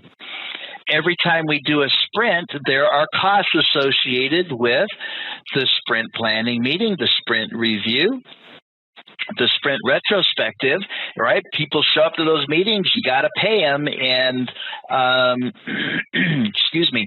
So there is an overhead cost to actually doing sprints. The goal of the sprint is working software. At the end product should be near releasable or potentially shippable. Now, there might be working software that the product owner isn't going to want to release, maybe because it, as a standalone component of working software for the system, doesn't create any value or any usability for end users, and maybe you wait till the end of a release before you release everything. But the idea is it's working software, and it could be released if the customer wanted to do that.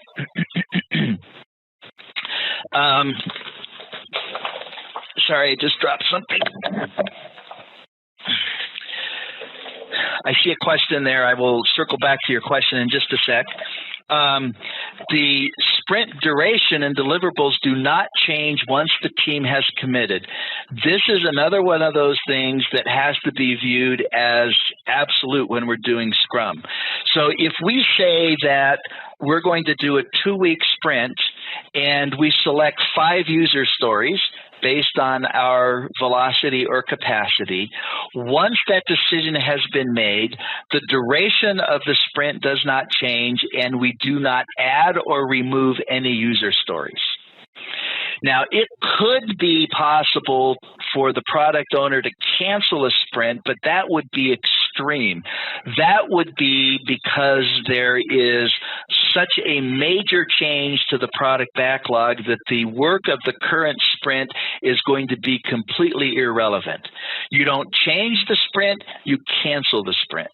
And then the bottom one here, the sprint begins with planning and ends with review and a retrospective.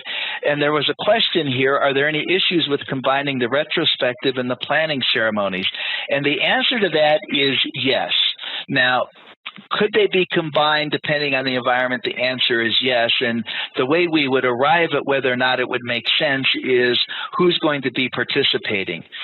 But they would be separate agendas. So the agenda for the retrospective is what went well, what did not go well, what are we going to do different? And the mandatory participants for that meeting are the team, the Scrum team. Is the Scrum Master going to be there? Likely as a facilitator. Is the product owner going to be there? Maybe, maybe not. If the product owner is there, the product owner could maybe answer questions and help clarify. But the product owner does not weigh in on what went well, what did not go well, and what are we going to do differently. That is all owned by the team.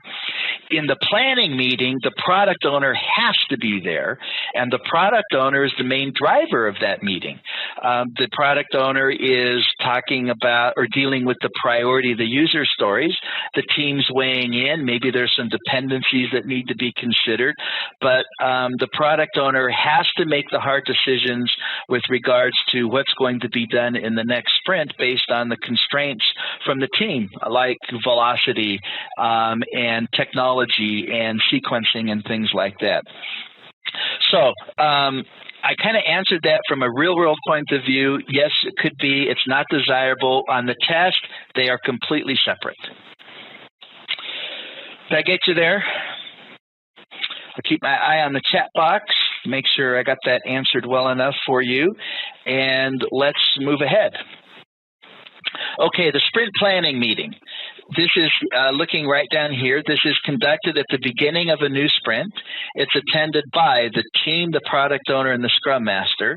And there are two approaches to deciding what's going to be included in the sprint. It can be based on commitment, and it can also be based on velocity.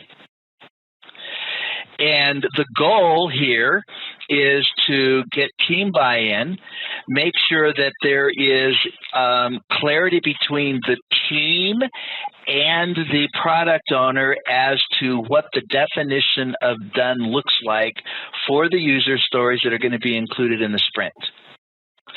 And, of course, it should be realistic and achievable. And, there can be a little bit of an issue where you've got, a well-meaning product owner that's driving really hard, and the team says, we can do these sprints, and the product owner is saying, no, come on, you got to do at least one more. I got to have this one in this sprint. You could get a question like that, and it might be, what would the Scrum Master do if you had a dominant product owner that's trying to persuade the team to do more than the team thinks it can do? And that's where the Scrum Master comes in. The Scrum Master plays the role of the mentor, the coach, and assisting in the resolution of those kinds of issues without deciding.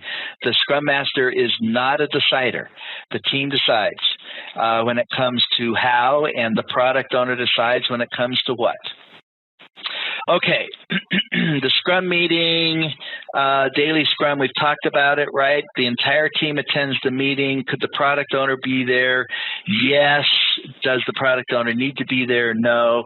Sometimes the product owner can be, an impediment to the meeting, but would be welcome. But if the product owner started asking questions or became the focus of questions being asked, the Scrum Master would have to help facilitate a change, because that would not be effective for the daily Scrum. Duration, 15 minutes. We talked about that.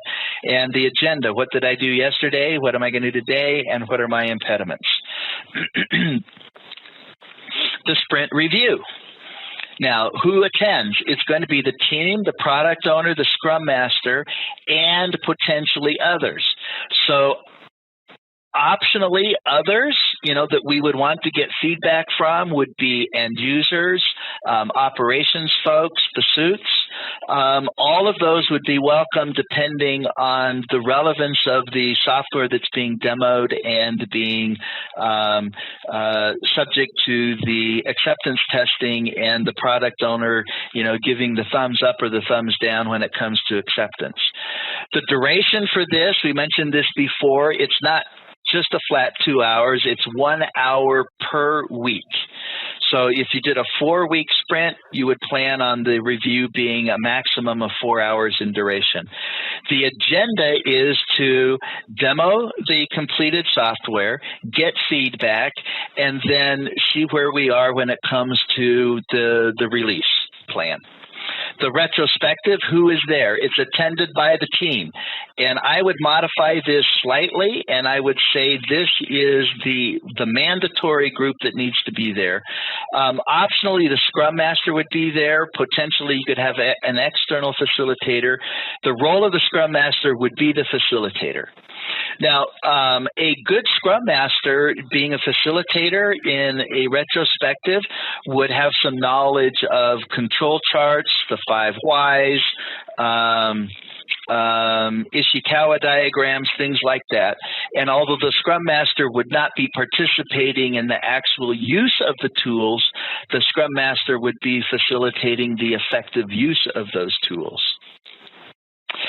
When it comes to duration, the rule is 45 minutes for each week. Ooh, that was a good 4. That was kind of a lousy 5. So if you had a 2-week sprint, then you would have an hour and a half retrospective max.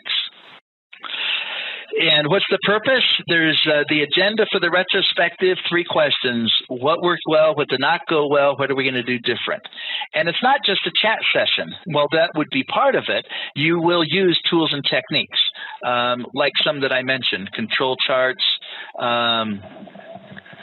Ishikawa diagrams, 5 whys. There's a number of things that you might use in order to surface assignable causes for issues so that we could then come up with a resolution to those. This is where continuous improvement is going to happen. Continuous improvement is the result of other things, but this is the main thing.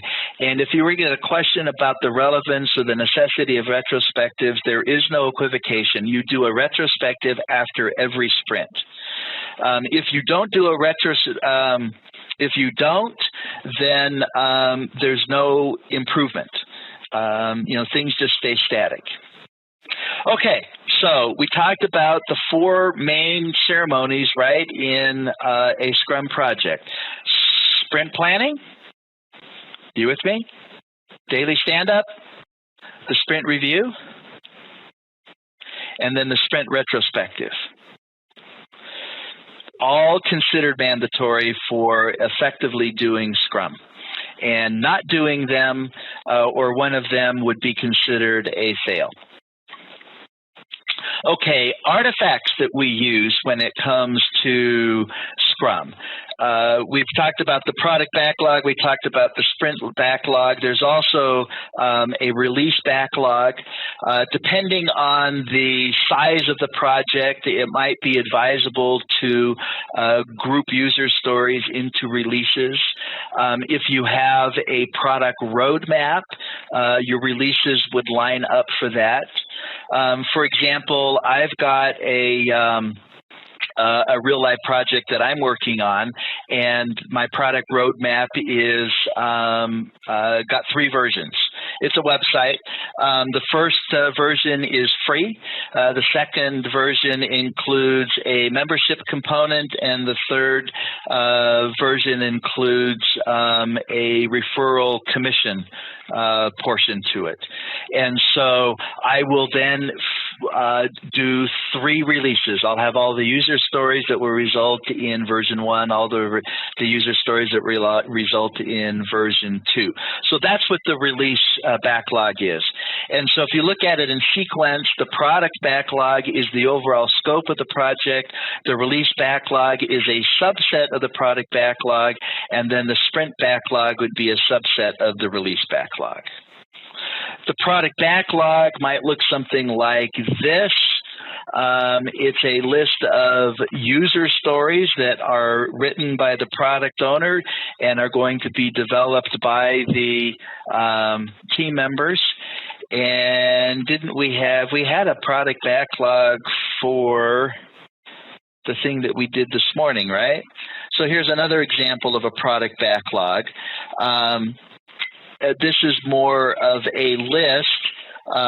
It just has the title. There would be a user story card for each of the items in the product backlog. But the idea would be it would be prioritized. There could be user stories that are added or removed depending on what the product owner wants. Product owner owns the product backlog. That's a given. Does the product owner create all the user stories for the product backlog in isolation? No, absolutely not, because there are technical considerations that the product owner might not even consider. The product owner's perspective is more the customer side, the end user side, and so the product owner might not even think of things like security or architecture-related things, and there might even be user stories that come from the technical domain that need to be developed before some of the product owner's user stories. Another artifact is the definition of done. The definition of done is primarily a checklist. And this is what forms the agreement between the product owner and the team as to when we consider something completely done. And if we look down here, it's I'm looking for my cursor. It says here, it's usually prepared by the Scrum Master in consultation with the team. That is, I would modify this slightly. The definition of done is really driven by the team. The Scrum Master is never a decision maker. If you have a Scrum Master that's saying we have to have this in the definition of done, then that's an infringement on the empowerment of the team. I agree that the Scrum Master is a part of the effort to develop the definition of done, but I would kind of flip that. The Scrum Master is the facilitator. It's the team that still owns that. So now, is the product owner involved in this? Absolutely, because the product owner is involved in defining the story and what a fully implemented story looks like. So here's a list, a short list of what a definition of done could look like. The story has been fully implemented or the code completed as described. Automated unit tests have been developed with at least 80% code coverage. It could be more than that. This is just an example. Automated unit tests and acceptance tests of the story are passing. No severity, has 1 or 2 defects. And then high priority test cases have been automated and added to the regression suite. The definition of done, we point out, is likely to evolve as the team's maturity increases as the project advances. There are 3 distinct roles in Scrum: the Scrum Master, the Product Owner, and the Development Team. The Scrum Master assists both the Development Team and the Product Owner. The Scrum Master works with the Product Owner to maximize return on investment. The Scrum Master empowers the development team by fostering creativity, removing impediments, and coaching and mentoring as appropriate. The product owner is responsible for project success by defining the project vision, requirements, and priorities. The product owner has to resist the temptation to manage the team or add more important work after a sprint has begun. The product owner has to be willing to make the hard choices during sprint planning. The development team is comprised of 5 to 9 members with a mix of roles and has the autonomy to self-organize and choose how best to meet the goals of the product owner and is responsible for the same. A Scrum Master is a skilled servant leader. A Scrum Master has very little formal authority. However, he or she is expected to assist the team achieve the intended outcomes without interfering with the team's autonomy. The Scrum Master facilitates the Scrum ceremonies such as sprint planning, daily stand-up, sprint review, and sprint retrospective. The Scrum Master removes obstacles or impediments faced by the team. The Scrum Master is also a process coach and mentor. The The Scrum Master must not be a line manager of the team. The Scrum Master is not to be a taskmaster either.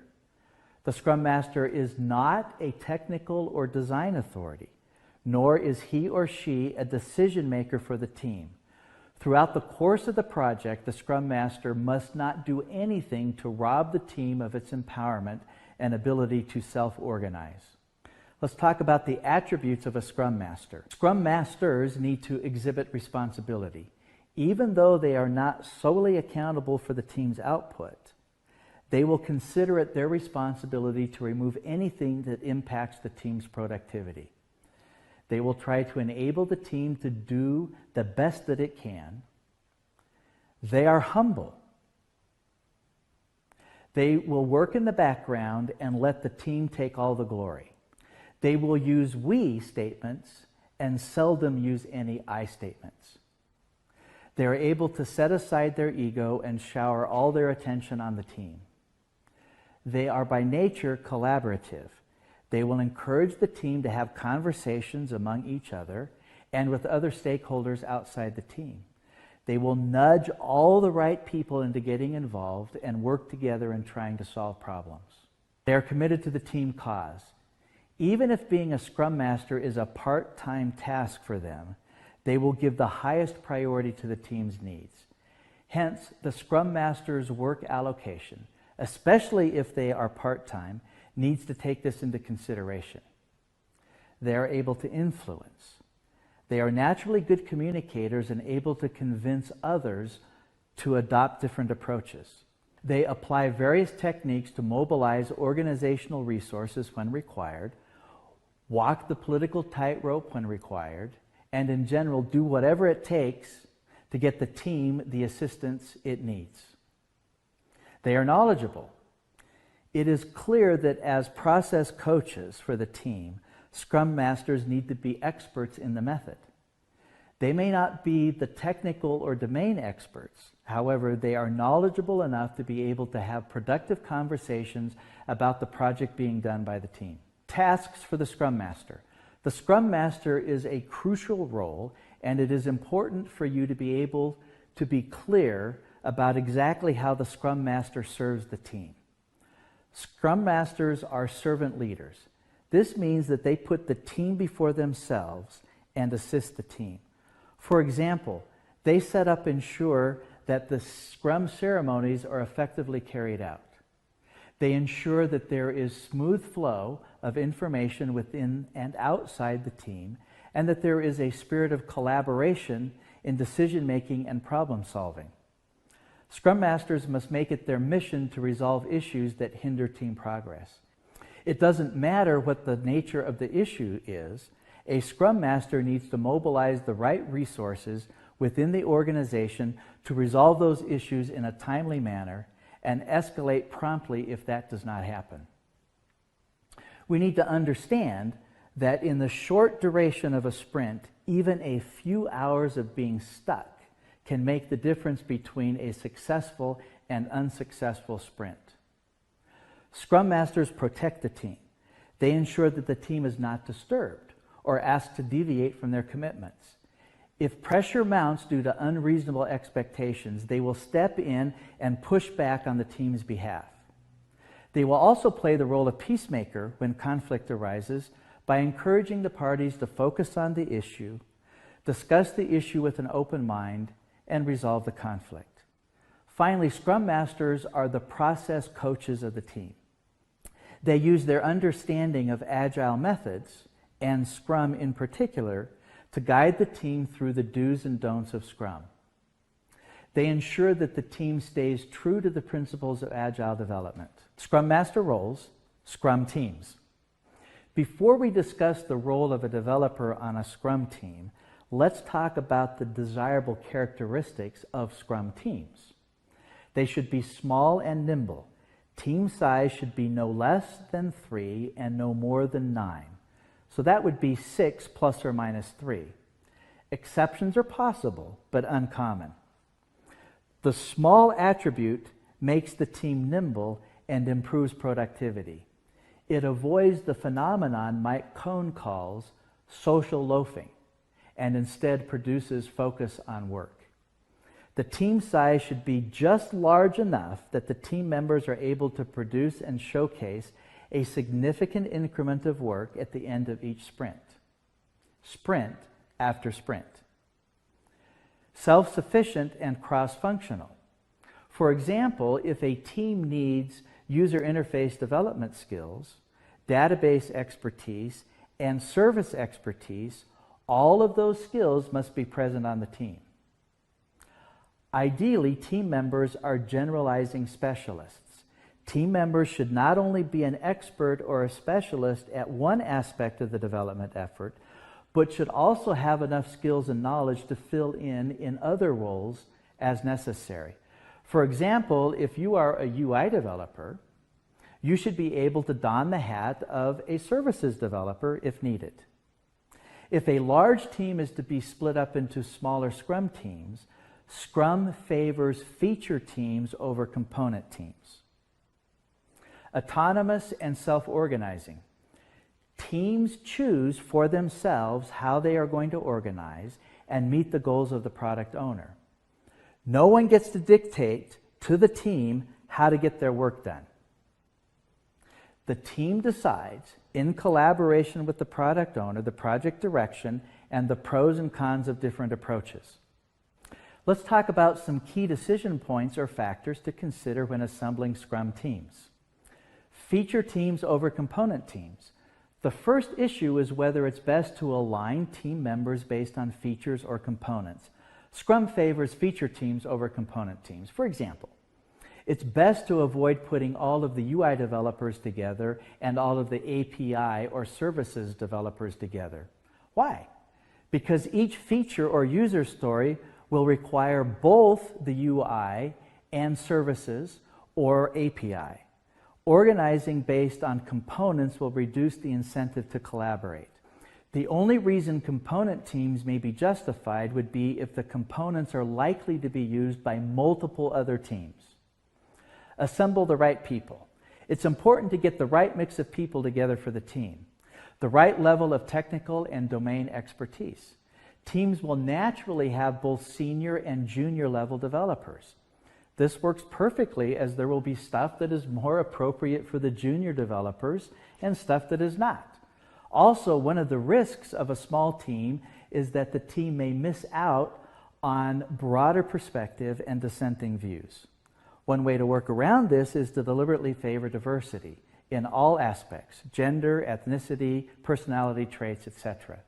It may take some time for the team to advance through the storming stage of team development and develop the trust necessary to work effectively together, but it can be done. Once a team has been formed, it's best to preserve and assign whole teams rather than individuals to projects. It's best to avoid assigning team members to multiple projects at the same time. Distributed team. A distributed team may be unavoidable. Those based at the same geographical location should be co-located in the same team room. And technology, processes, and ground rules should be put in place to overcome the disadvantages of all team members not being co-located. Plotting team size and productivity will likely result in an S-curve. You can see here that a team can actually be too small or too large. Remember, the sweet spot is 6 plus or minus 3. Think of Scrum as a lightweight framework that utilizes principles and practices that assist teams in delivering working software in short cycles to the customer, enabling rapid feedback, continuous improvement, and quick response to change. It promotes delivering value, as in working software to the customer, in an incremental and iterative way. It is not a process or technique for developing software.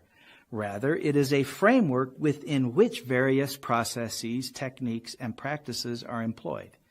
In Scrum, the iterations that deliver working software to the customer are called sprints. In each iteration, or sprint, results in potentially shippable software. This slide is a graphical representation of an Agile project using Scrum. Starting at the left, you can see that the product owner owns the product backlog and in collaboration with the team develops the user stories or requirements for the project. The product backlog is prioritized, with the higher priority items occupying the top of the product backlog. In collaboration with the product owner, the team decides how to group the user stories into releases based on the product roadmap. Once the release planning has been completed, the user stories are then selected for a sprint. The duration of the sprint is going to be 2 to 4 weeks. Once the sprint backlog has been determined, the team then disaggregates each user story into tasks. During each sprint, the user stories are developed. As the code is written, it is integrated into the system, and daily scrums are held. At the end of a sprint, there is a sprint review where the working software is demonstrated and presented to the customer for acceptance. The team then conducts a sprint retrospective. During the retrospective, the team looks at primarily 3 things: what went well, what did not go well, and what should be done differently going forward. The team's velocity is then updated, as are the information radiators, which transparently display the status and progress of the project, and then the cycle repeats itself until the project is complete. A sprint is an iteration in Scrum. At the beginning of a project, the Scrum team determines the duration of sprints for the project. Most sprints are going to be 2 to 4 weeks in duration. Factors affecting sprint duration include the stability of the product backlog. Once a sprint has begun, the duration is never changed, nor are any user stories added or removed. Therefore, if many changes are expected, a shorter sprint duration would be best. However, if the product backlog is relatively stable, a longer sprint duration may be appropriate. Overhead. There are overhead costs associated with each sprint. For example, every sprint is going to have a sprint planning meeting, a sprint review, and a sprint retrospective.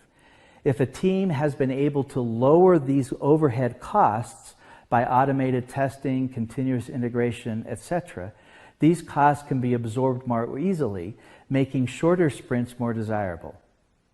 However, if these overhead costs remain high, the team may need to use longer duration sprints. A team may be tempted to extend the duration of sprints in an effort to hide their inefficiencies. Remember, Agile projects favor shorter duration sprints, and it is the Scrum Master's responsibility to coach and mentor the team so it can reduce waste, irregularities, and overuse and make the sprint shorter. The goal of a sprint is to deliver working software. At the conclusion of each sprint, the team should be able to deliver near-releasable or potentially shippable software. This is not easy, especially for an existing product with a lot of legacy features, but it can be done with the right technical practices and mature development processes. Once the sprint duration has been determined and the user stories for the sprint have been selected, the duration of the sprint cannot be altered, nor can any user stories be added or removed. The sprint will end at the appointed time, irrespective of whether the team has met the sprint goals or not. This allows for effective continuous improvement. If the team is unable to deliver the working software as planned, the team will have to figure out why that happened and then make changes to improve going forward.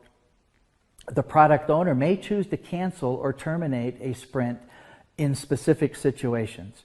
For example, a significant change in priorities or a mid-course correction may render the current sprint backlog invalid. Given that we are only talking about a couple of weeks of work, the cancellation of a sprint would be an extremely rare event. A sprint will begin with a sprint planning meeting and end with a sprint review and retrospective. There are 3 backlogs used in Scrum: the product backlog, the release backlog, and the sprint backlog. The product backlog is the master container of all the user stories for the project. The product backlog is continually pruned or prioritized so that maximum value is delivered to the customer. The release backlog is a subset of the product backlog.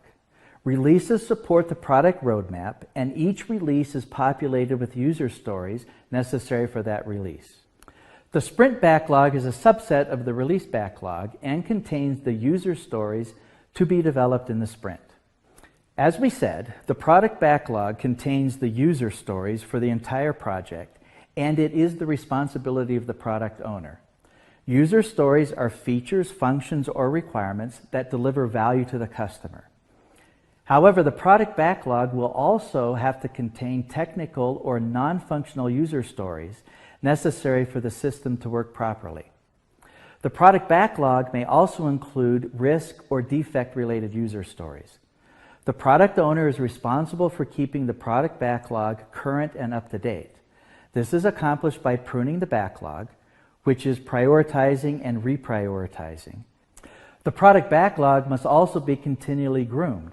This is the process of adding and removing user stories based on the needs and desires of the customer. There are 4 Scrum ceremonies: the sprint planning meeting, the daily Scrum, the sprint review, and the sprint retrospective. Let's take a detailed look at each of these ceremonies. The sprint planning meeting is time-boxed at 2 hours for each week of the sprint. If the sprint is going to be 2 weeks in duration, then the time box will be 4 hours. If the sprint is going to be 4 weeks in duration, then the time box for the sprint planning meeting will be 8 hours. It should be attended by the complete Scrum team, including all roles. The most important aspects of this meeting are the team's capacity and the definition of done. There are 2 approaches to selecting user stories for a sprint. One is based on the velocity of the team, the other is commitment driven. Team buy-in is critical, and the goals of the sprint should be clearly understood, and the desired outcome should be clearly articulated with the definition of done. Then there's the daily Scrum. The time box for the daily Scrum is 15 minutes, regardless of the duration of the sprint length. The entire Scrum team, including all roles, should attend the daily Scrum. Each development team member individually answers 3 questions. What did I do yesterday? What am I going to do today? And what are my impediments? This is how the team members coordinate their work, and the Scrum Master learns of the impediments he or she should be taking care of. The sprint review takes place at the end of the sprint and is time-boxed at 1 hour for each week of the sprint. So if the sprint were 4 weeks in duration, the sprint review meeting would be 4 hours. It should be attended by the complete Scrum team, including all roles, plus any other stakeholders who are interested in project success. The purpose of the review is to demonstrate working software and obtain and assess feedback. Feedback may range from full acceptance of the completed software to complete rejection. The sprint retrospective takes place after the conclusion of the sprint review and is time-boxed at 45 minutes for each week of the sprint. So if the sprint has 2 weeks in duration, then the retrospective would be 1.5 hours in length. It should be attended by the complete Scrum team, including all roles.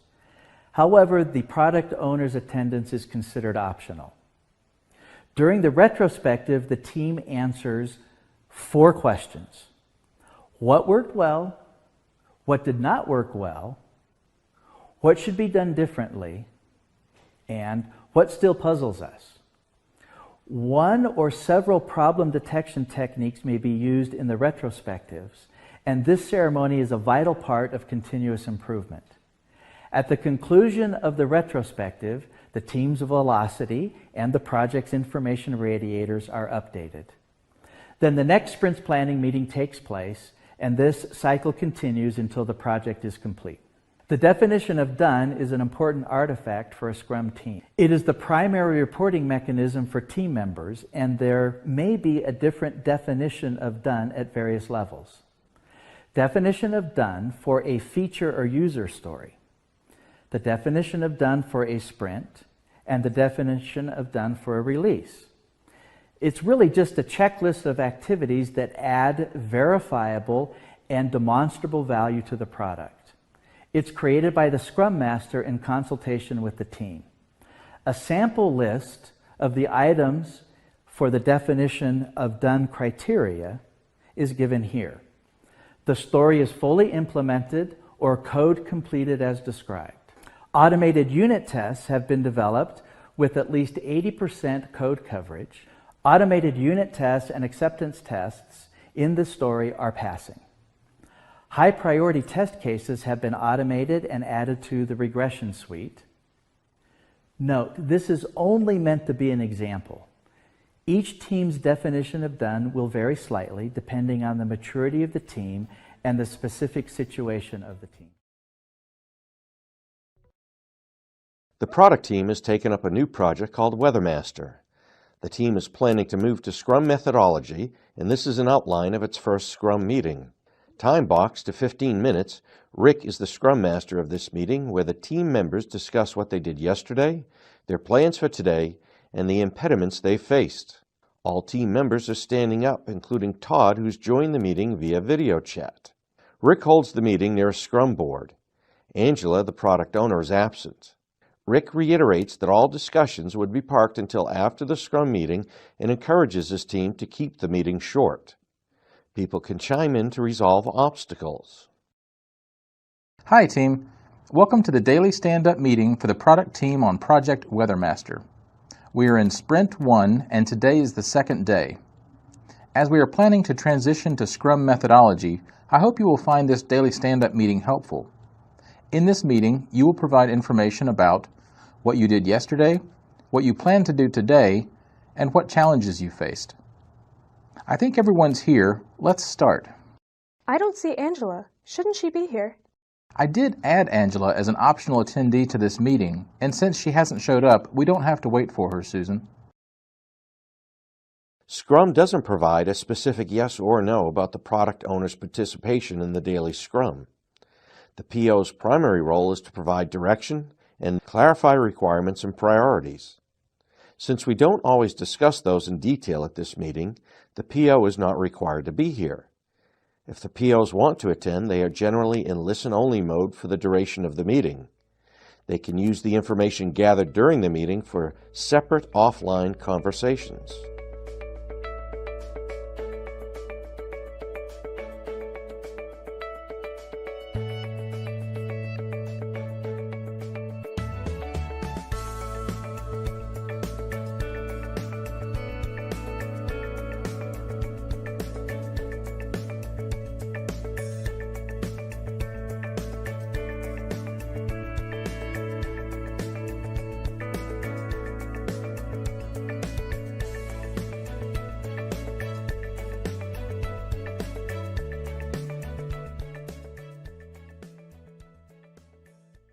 What about Todd?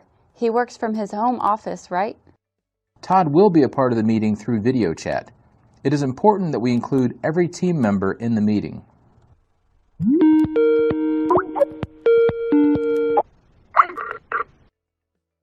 Hi Todd, how are you? I'm fine, thanks. Am I audible? Yes, Todd. Team, let's all stand up for the meeting.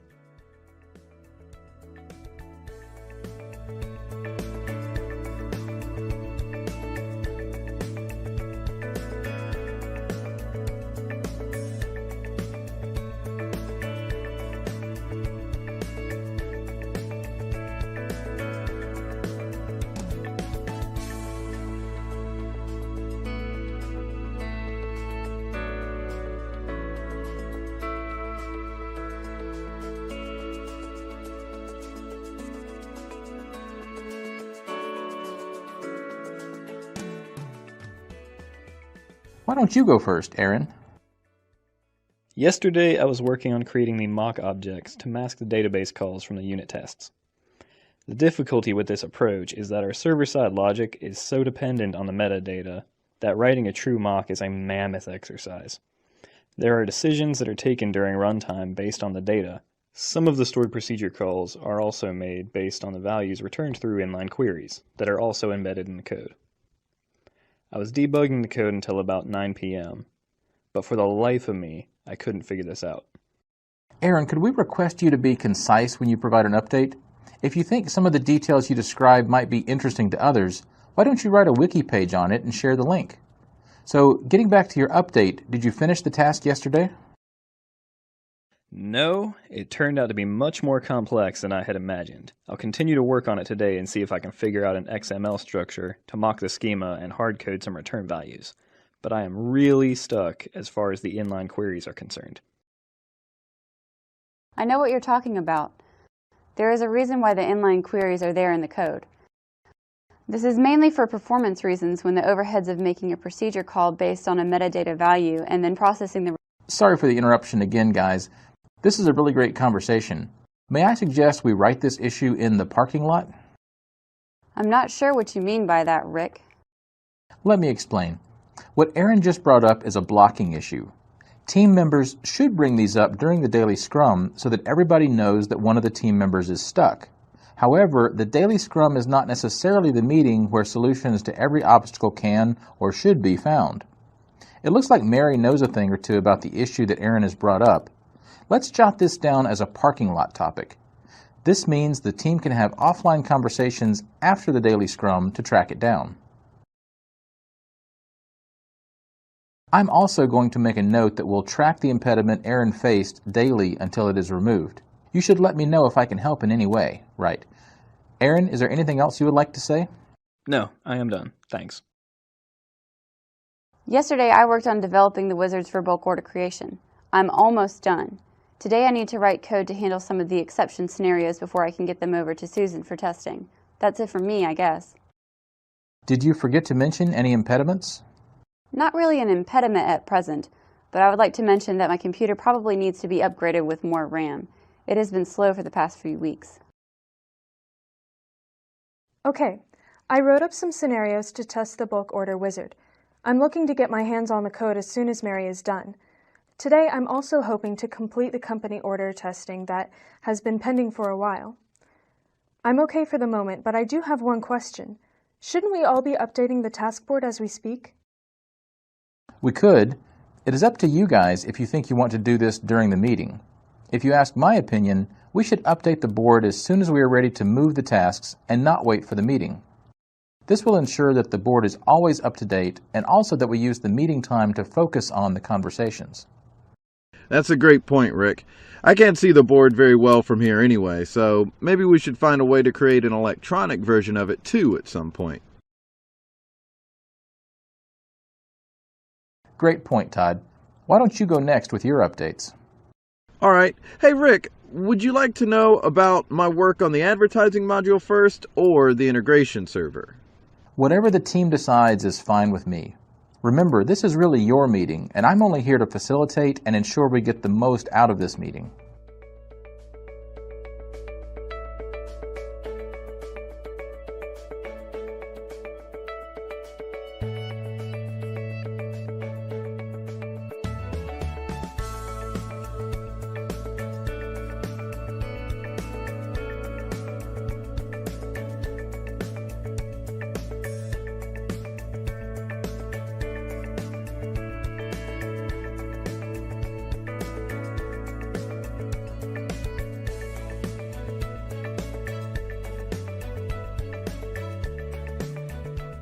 Alright then, I guess I'll start with the integration server.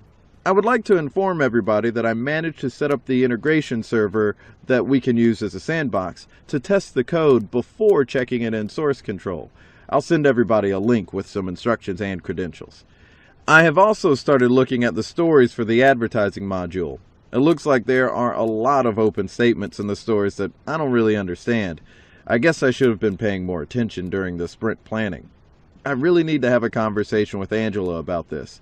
That is my main impediment right now. I sent her an email but haven't received a response yet.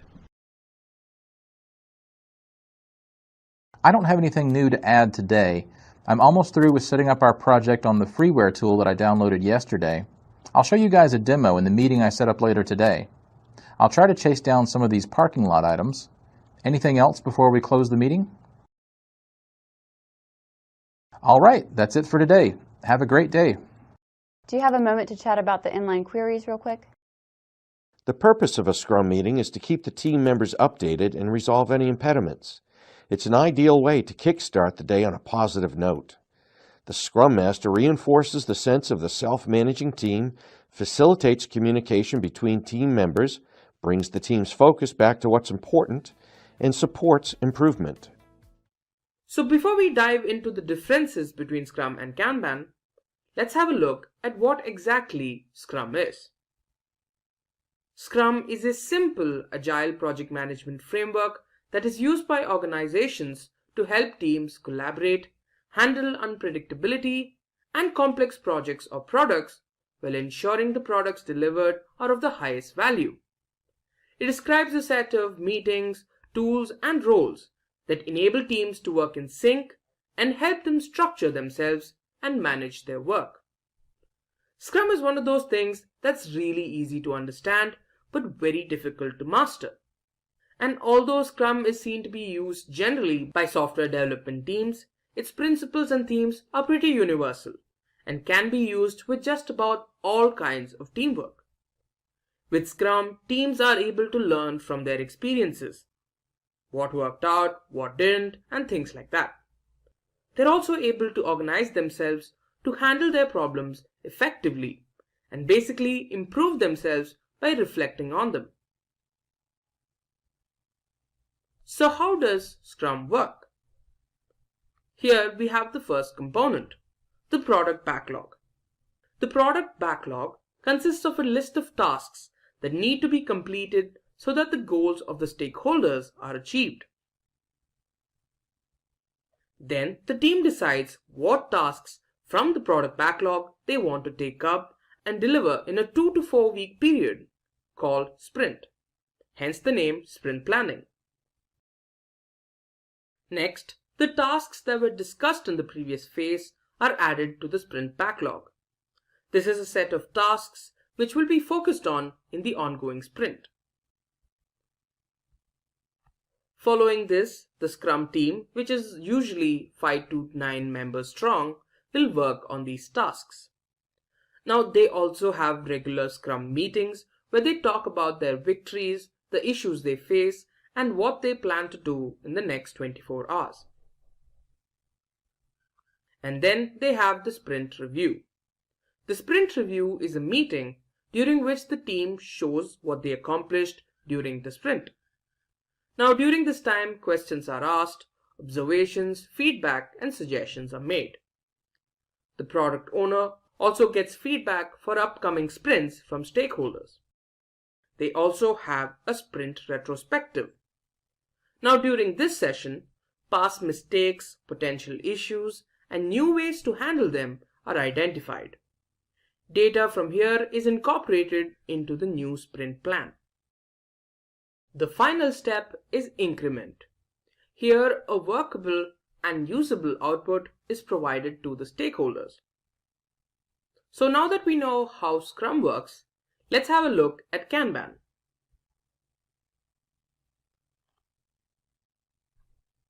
Kanban comes from the Japanese word kanban, which literally means signboard. Like Scrum, Kanban is a popular agile framework that is a visual system by which the work can be managed with ease as it progresses. Kanban uses something known as the Kanban board to make these things possible. With this, you can easily identify bottlenecks and then fix them cost effectively at optimal speeds. The main focus with Kanban is transparency. Since everything related to the tasks are on the board, everyone can keep themselves updated. It also ensures that teams focus on their current tasks until they're done. This limits the amount of work that's in progress. So on the Kanban board, work is divided into smaller, more manageable pieces. The work that's needed to be done is written on a note or card and placed on a board. Columns on the board help represent where each item is, with respect to the workflow. Now let's have a look at what these are in detail. Let's find out how Kanban works. Now the board consists of 3 major components. There's the to-do list, which represents items that need to be completed. the ongoing column, which represents items that are being currently worked on, and the completed or the done column. Now these represent tasks or items that have already been completed. Now, although this is a physical representation of the board, several organizations use software versions of the board that replaces the sticky notes with cards that can be moved from one column to another as work progresses. Now, an example of such a software is Trello. So if you want to learn more about Trello, you can check out the link I'll be adding to the live chat in a moment. At this point, you guys must have realized how similar these two frameworks sound. So let's run through some more of their similarities. Let's find out how they are similar. Firstly, they both have principles of lean and agile, which means reduction of waste, and both of them are time-boxed and iterative approaches that enable product delivery in an incremental manner. Both these frameworks aim to reduce the amount of work in progress. This forces the teams to ensure that they focus on a smaller set of tasks. This also makes blockers and bottlenecks a little more visible. In both cases, the work is divided into smaller, more manageable units. Both of these frameworks use pull scheduling. Now this means that products are only built based on demand rather than forecasts. Transparency plays a major role in both these frameworks by helping them drive process improvement. And in both cases, the release plan is continuously optimized. And finally, both these methods aim to deliver releasable software often and earlier than expected. So now that we've reached midway, let me ask you guys a question. Do you guys use Scrum or Kanban in your workplace, or do you use these software for personal reasons? What exactly do you use these for? Let me know in the live chat. Now let's have a look at how these two frameworks are different from one another. Firstly, let's have a look at cadence. Cadence refers to the amount of time in a sprint or before a release. So when it comes to Scrum, the entire project is divided into time-constrained iterations, that is, into smaller, manageable units. But when it comes to Kanban, it's event-driven. The next criteria we're going to have a look at is release methodology. In Scrum, releases take place after each sprint, which usually takes 2 to 4 weeks to complete. For Kanban, releases take place in the form of continuous delivery. They happen in such a way that changes like new features, configuration changes, bug fixes, and experiments get to the users in a safe, quick, and sustainable manner. Next up, let's have a look at how changes are addressed in both these frameworks. In Scrum, no change can be made while the sprint is in progress. Once it's complete, changes can be considered in the sprint plan and then added to the sprint backlog. With Kanban, changes can be made at any time and incorporated into the workflow. Now, let's consider the metric that's being measured. In Scrum, for planning and process improvement, velocity, which is the measure of the work that can be completed by a team in a sprint, is the key metric. In Kanban, lead time is the key metric. This represents the period of time between a new task's appearance in your workflow and its final departure from the system. Next, let's have a look at how teams work in these frameworks. In Scrum, you need a cross-functional team to achieve your goals in a sprint. In Kanban, cross-functional teams are optional, but specialized teams that focus on particular aspects of the workflow are required. Now let's talk about new additions. In Scrum, just like handling changes, you can't add any items between a sprint or an iteration. In Kanban, new items can be added to the board as long as there's capacity available for it. Now let's have a look at the job roles within these frameworks. Scrum has three major job roles: Product Owner, Scrum Master, and Scrum Team. With Kanban, you don't have any specific job roles. Now, let's talk about representation. Or moreover, let's talk about how data can be represented. With Scrum, the board needs to be reset once a particular sprint is complete. With Kanban, the board stays persistent throughout the entirety of the project. And finally, let's have a look at project length. With Scrum, it's better suited for longer projects. And with Kanban, projects that can be completed in a shorter period of time are better. Introduction to Agile Manifesto. The Agile Manifesto is a seminal document in the field of software development, created in 2001 by 17 software developers who sought to outline a more flexible and efficient approach to project management and development. It emphasizes individuals and interactions, working software, customer collaboration, and responding to change over traditional processes, documentation, contract negotiation, and plan following. This manifesto has since become the foundation for Agile methodologies, promoting a flexible, team-oriented approach that values adaptability and customer satisfaction above rigid adherence to plans. With the manifesto in mind, let's start exploring the four core values of Agile. The four core values of Agile focus on people and results rather than rigid processes. Individuals and interactions over processes and tools. Prioritizing teamwork and communication above strict adherence to tools and processes. Imagine a team deciding together how to solve a problem instead of just following a manual. It's like choosing a group discussion over filling out forms. Working software over comprehensive documentation. Valuing functional software that meets user needs over detailed paperwork. Think of it as cooking a meal that tastes good and serves its purpose, rather than writing a detailed recipe book before the meal is even made. Customer collaboration over contract negotiation, emphasizing ongoing engagement with customers rather than sticking strictly to initial agreements. It's like working with a home builder who listens and adapts to your changing needs during construction instead of sticking strictly to the original plan. Responding to change over following a plan, being open to change and adapting plans as needed instead of rigidly following a set path. Picture a road trip where you're open to taking a more scenic route based on new information rather than sticking to the fastest route Google Maps suggested initially. These values guide the Agile methodology towards flexibility, efficiency, and customer satisfaction. The 12 Principles of Agile Software Development. The 12 Principles of Agile Software Development, as outlined in the Agile Manifesto, advocate for customer satisfaction through early and continuous software delivery. Prioritizes getting a functional product to the customer as soon as possible, then updating it regularly.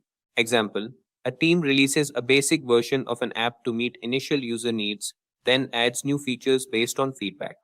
Welcoming changing requirements even late in development. It is time-consuming to handle large and complicated work while managing project activities. Therefore, a better strategy is to break the task into manageable, sizable chunks. In addition, it would be simpler for the team members to see possible bottlenecks and deal with delays if the clients were always kept informed. For example, if users need a new feature because their needs have changed, the development team works to incorporate it, even if it wasn't in the original plan. Frequent delivery of working software. According to the Agile methodology, working software is frequently delivered in a shorter amount of time. Team members must consistently raise their performance standards as a result of this iterative process. For example, delivering updates every 2 weeks to continuously improve and adjust the software based on user input. Business people and developers must work together daily throughout the project. In order to ensure that the business and development sides of the project can communicate effectively and, more importantly, collaborate, a bridge between them must be built. To facilitate an intellectual exchange that both parties can agree on, make use of the same tools you would have used in managing remote teams. For example, regular meetings between the client and the team to discuss the project's direction and adapt as necessary.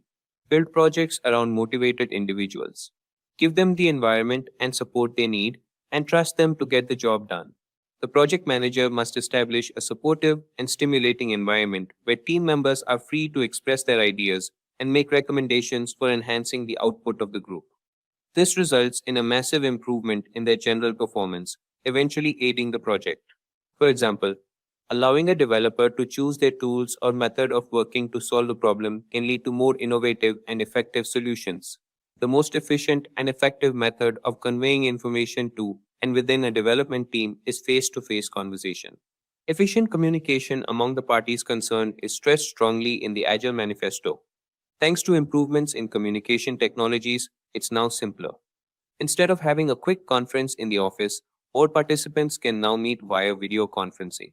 For example, solving misunderstandings or clarifying requirements through direct discussion rather than through emails or reports.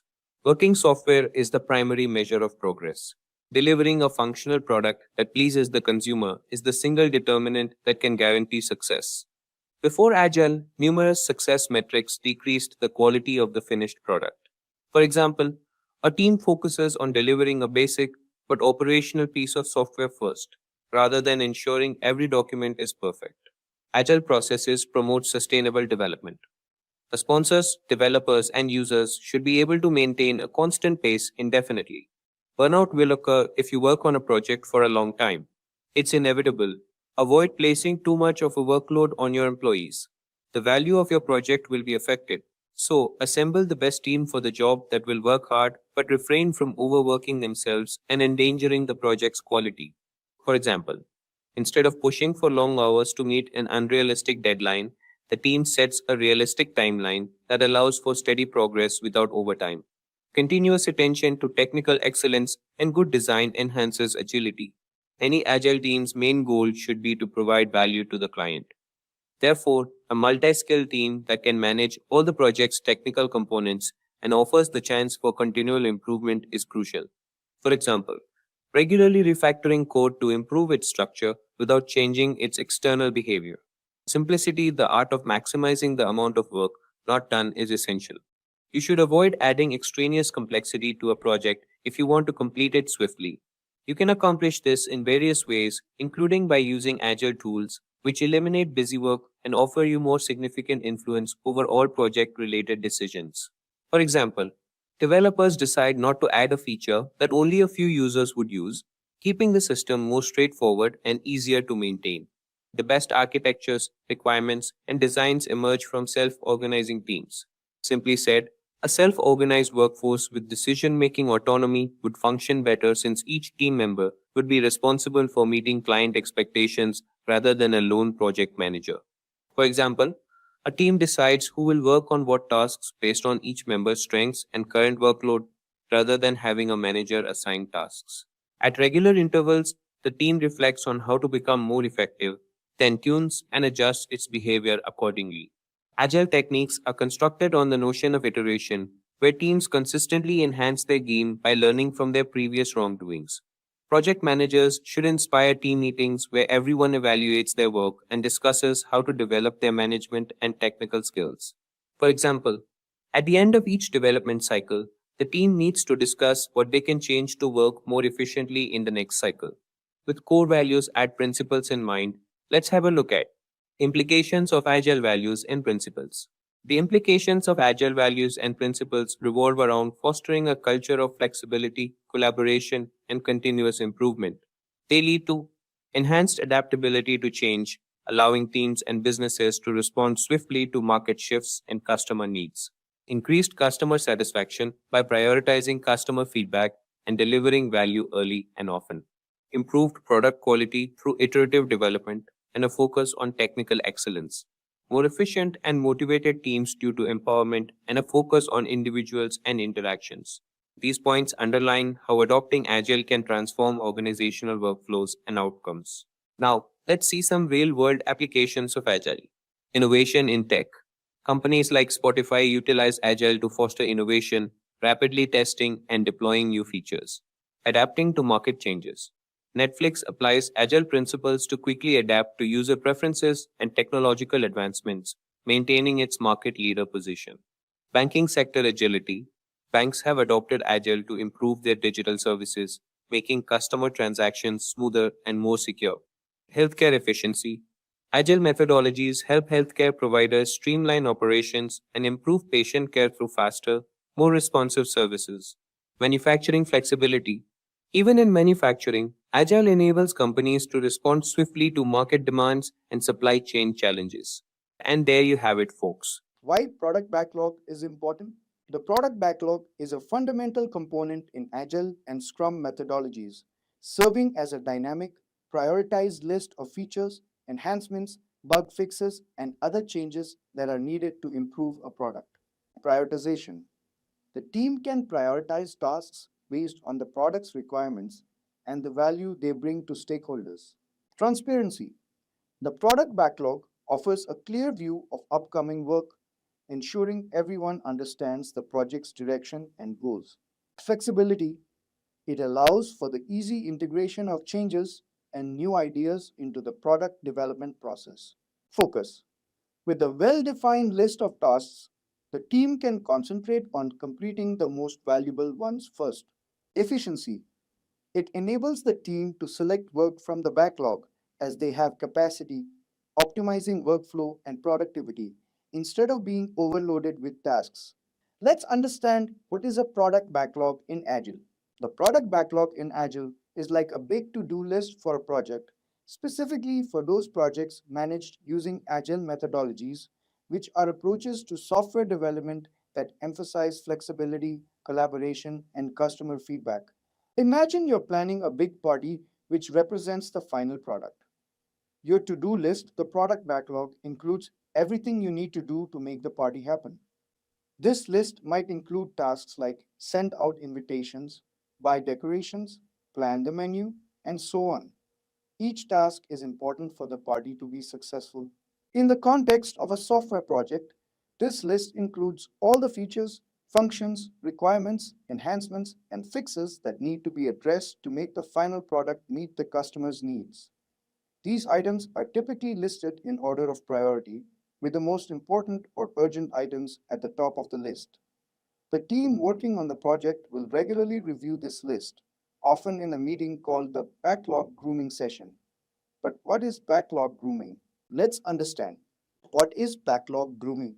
Backlog grooming is a term commonly used in Agile software development. Imagine you're planning a trip and you have a list of things you want to do or places you want to visit. Your list might include things like booking flights, reserving accommodations, and planning activities. Now, think of this list as your backlog in Agile terms. It's a list of tasks or features that need to be completed for a project. Backlog grooming is like going through this list regularly to make sure it's organized, prioritized, and ready to be worked on. Here's how it works. Reviewing and adding items. You start by looking at the items on your list backlog and making sure they're still relevant and needed. If there are new ideas or requirements, you add them to the list. Prioritizing. Not all tasks are equally important. You need to decide which ones should be done first. So, you prioritize the items on your list based on factors like customer needs, project deadlines, or business value. Breaking down tasks. Some items on your list might be big and complex. It's easier to work on smaller, manageable tasks. In backlog grooming, you might break down big tasks into smaller ones so they can be completed more easily. Estimating effort. It's important to have an idea of how much time and effort each task will take. During backlog grooming, you might discuss and estimate the effort required for each item. This helps with planning and resource allocation, ensuring clarity. Everyone involved in the project should have a clear understanding of what each task entails. Backlog grooming provides an opportunity to clarify any doubts or questions about the items on the list. Keeping it up to date. Backlog grooming isn't a one-time thing. It's an ongoing process. You should regularly review and update the backlog as the project progresses and new information becomes available. Alright, so after that, as the project progresses, the team selects items from the top of the product backlog to work on during each development cycle called a sprint. Now, what is sprint? A sprint is a time box period, usually 4 weeks, during which the development team works on a set of items from the product backlog to create a potentially shippable product increment. Sprints provide a focused, concentrated effort to deliver valuable work within a short time frame. At the beginning of each sprint, the team selects a set of items from the product backlog based on their priority and capacity to form the sprint backlog. They commit to completing these items by the end of the sprint. Once the sprint is over, they review the work and present it to the stakeholders, usually the customer or client, for feedback. All right, now let's understand. What's in a product backlog? A product backlog serves as a comprehensive checklist for a project team, outlining all the tasks required to enhance the product's quality. It encompasses various elements: user stories, brief narratives detailing desired features from the perspective of the end user, structured as a type of user, I want an action so that a benefit value. Bugs issues. Any flaws or malfunctions within the product are documented here for resolution. Tasks. These entail specific actions necessary for fulfilling a user story or rectifying a bug. Enhancements. Suggestions for improving the product's functionality or value, not necessarily related to troubleshooting. Technical work. Tasks related to enhancing the product's technical aspects, such as code-based refinement or software component updates. Knowledge acquisition. Activities aimed at empowering the team with essential insights or skills for making informed decisions, such as research or exploration tasks. And there you have it. We've explored the ins and outs of the product backlog in Agile. By understanding its importance and how to manage it through backlog grooming, you're well equipped to steer your projects towards success. So what is Safe Scrum Master certification? Safe Scrum Master certification is a badge that shows you know your stuff when it comes to Scrum, Lean and Agile ways of working. It's like a stamp of approval that says you are great at managing Agile projects, especially in big companies. To get this certification, you have got to prove you really understand SAFe principles and how to use them in real situations. There's an exam you have to pass called the SAFe SSM exam. It tests what you know about the SAFe framework and how you would handle different challenges. Now let's break it down. Scrum is a way of working where teams tackle big projects in small and manageable steps. Lean is all about being efficient and cutting out waste. And Agile is a mindset that focuses on being flexible and responding quickly to change. SAFe combines all these ideas and adds a layer for working in big organizations. Imagine you're in charge of a project in a big company. You need to make sure everyone on the team knows what you are doing and those things are running smoothly. That's where being a safe Scrum Master comes in handy. You will know how to use Scrum to break down the projects into smaller tasks. You will also use Lean principles to keep things moving quickly and efficiently.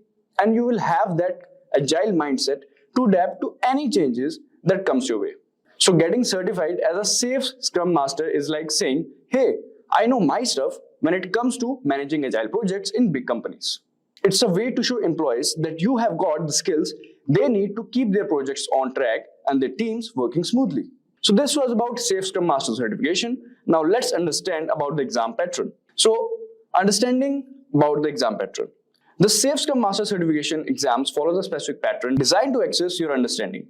Here's what you need to know about the exam. So the duration is 90 minutes to complete the exam. Then number of questions. So there will be a total 45 questions. And to pass the exam, you will need to score at least 33 out of 45 questions correctly, which amounts to 73%. Now talking about the competency level, the exam is geared towards individuals at an intermediate competency level. This means you should be proficient and capable of performing tasks with some assistance. Now the question format. Questions for the exam will be either multiple choice question, where you have to choose one answer, or multiple select format, where you can choose 2 or 3 answers. Now, talking about the delivery, the exam is conducted online via a web-based platform. It's a closed book exam, meaning you can't refer to any materials during the test. You'll also not allowed any outside assistance. And remember, it's timed, so manage your time wisely. Now, coming to the main part, that is the cost of the exam. So the cost of the first attempt is included in the course registration fee if you take the exam within 30 days of completing the course. And however, if you need to retake the exam or if you attempt it after the 30-day window, there's a fee for $50 per attempt. So it's like that. Alright, so this was about the exam pattern. Now coming to the career opportunities after certification. So after completing the Safe Certified Scrum Master certification, you can target a variety of job positions that leverage your knowledge of Agile and Scrum practices. Some of them are Scrum Master, Agile Coach, Product Owner, Project Manager, Program Manager, and Iteration Manager. So these are some of the positions you can opt after doing this certification.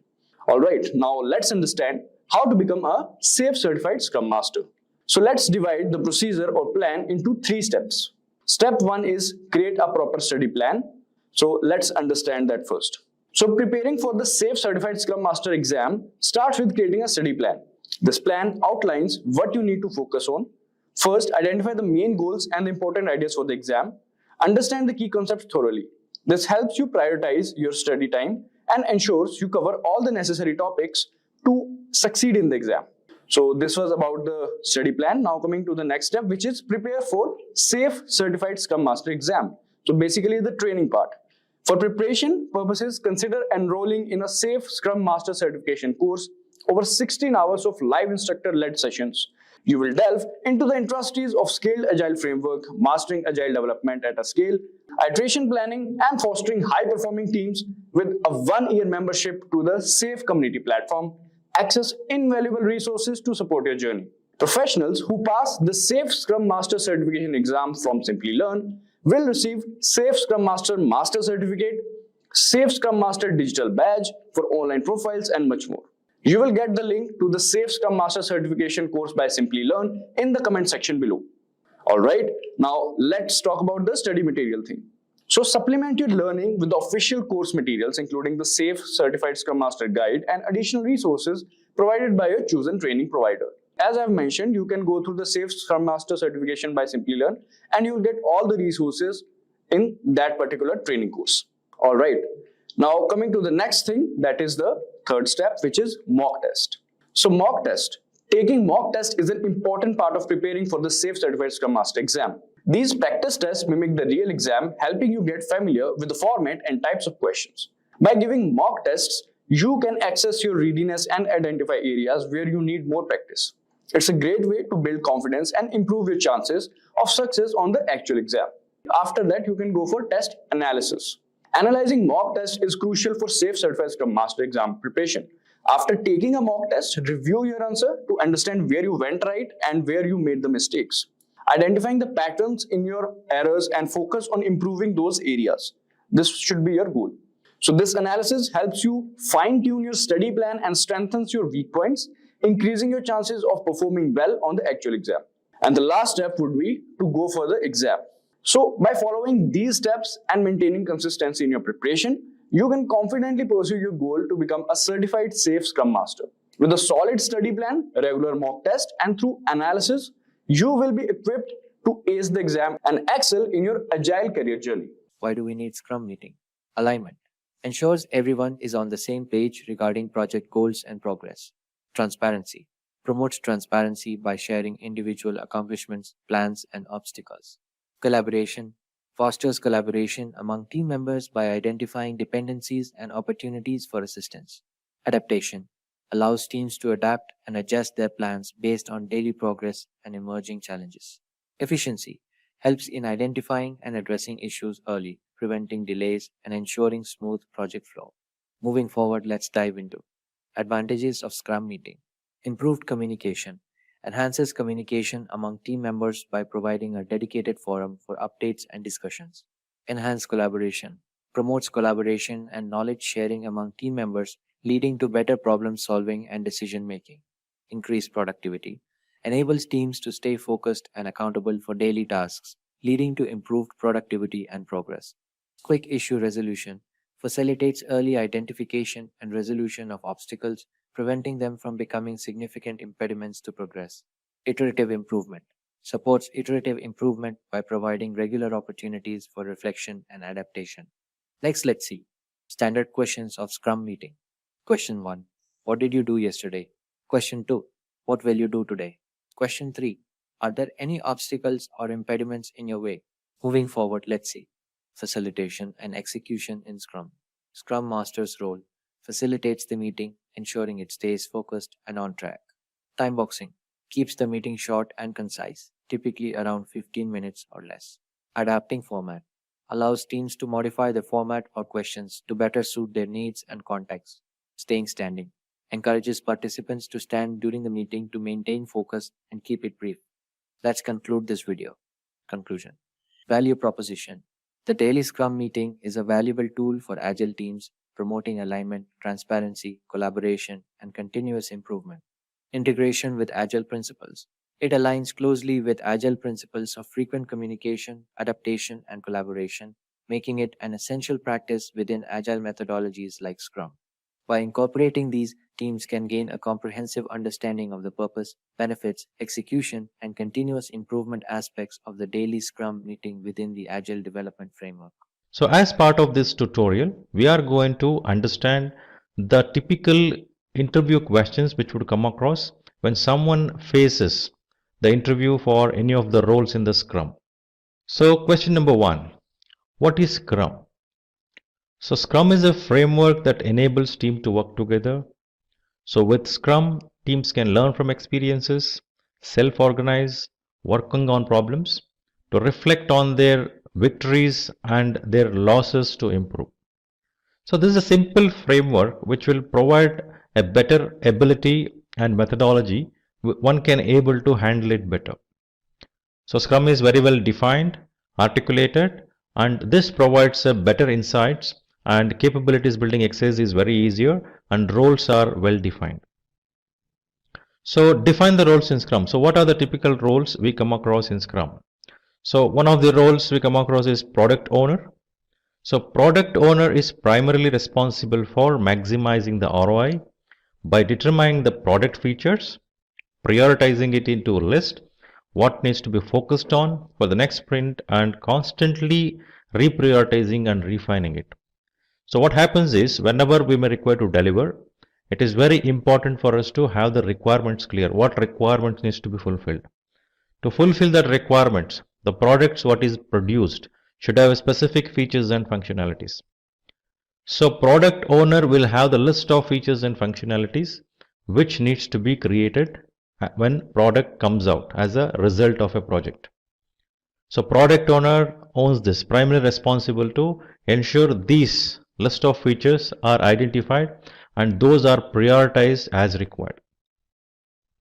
So next role we can think of is Scrum Master, who helps teams learn and apply Scrum to obtain business value. So Scrum Master helps removing impediments. Impediment is anything which can stop things to flow smoothly. So protects them from interface and helps the team to adopt Agile practices. Now Scrum is one of the methodologies for Agile approaches and practices. Now remember, the term Agile itself is not a practice. It refers to indicate that move faster, become flexible, respond to change, be flexible. Now Scrum methodology, especially Scrum Master, should understand this dynamics and ensure the team understands this, and Scrum Master should guide the team to adopt these methodologies and ensure the results are accomplished accordingly. So next role is Scrum team. So Scrum team is a group of individuals who work together to deliver the requirements of the stakeholders. So Scrum team is generally of the size like 5 plus or minus 2 who are self-organizing. So various different capabilities the Scrum team members would have. So each of their capabilities complement to accomplish the results required. So question number 3, what are the responsibilities of the Scrum team? So Scrum team is self-organizing, as I mentioned earlier. So it is a self-organizing team that has 5 to 7 members, and the responsibilities would include the development and delivery of working products during each sprint. Now we are seeing the new terminology sprint. So what is the meaning of this sprint? Now sprint refers to an iteration, a time-boxed iteration which will have a specific deliverables to be accomplished as part of it. So self-organizing team takes that specific working piece, what needs to be delivered. So that is a sprint backlog, we call it as. So from the product backlog, the features, functionalities which needs to be delivered as part of this specific iteration called sprint, time-boxed iteration, and those sprint backlog items are delivered. The output of that sprint would be the features, what is being taken, is a working piece, working product. So to demonstrate ownership and transparency for work assigned to them. So they own it, the entire thing assigned to them, there should be ownership. So ensuring the success of daily Scrum meeting by providing crisp and correct information. So Scrum has one event, there are 5 events basically. So one of the events which happens daily is daily Scrum meeting, where the team comes up with Scrum Master. So they would speak about what is that they have accomplished from the previous stand-up to till now. Is there anything which is stopping them to move forward? So giving the crisp updates, specific summary updates, so that Scrum Master understands the status. So any specific changes or any specific support which are required, Scrum Master would discuss separately with those individuals and get it done. So it should be minimum 15 minutes meeting when we say daily stand-up meeting. So Scrum team collaborate with each of the team members, they work together and they self-organize. So next question, the differentiate between Agile and Scrum. Now it is very essential to understand the terminologies differences. So if we just end up with looking at wrong understanding of each of the terminologies, then explaining will become difficult. So what does it mean by Agile and what it is when it comes to the terminology called Scrum? The term Agile refers to ability to move quickly and easily by becoming more flexible and adaptable. This is what the meaning which gets associated with the term Agile. So many times I have seen people answering Agile is a methodology, Agile is a iterative and increment methodology. And also I think when you search through the popular search engines, you may come across that, which is wrong. So Agile is the terminology which is used to state to move quickly and easily by becoming more flexible and adaptable. This we should keep in mind. So if our question may be like, what are Agile methodologies? Then you can come across like one of the Agile methodologies is Scrum, and you can go on various different methodologies what we have.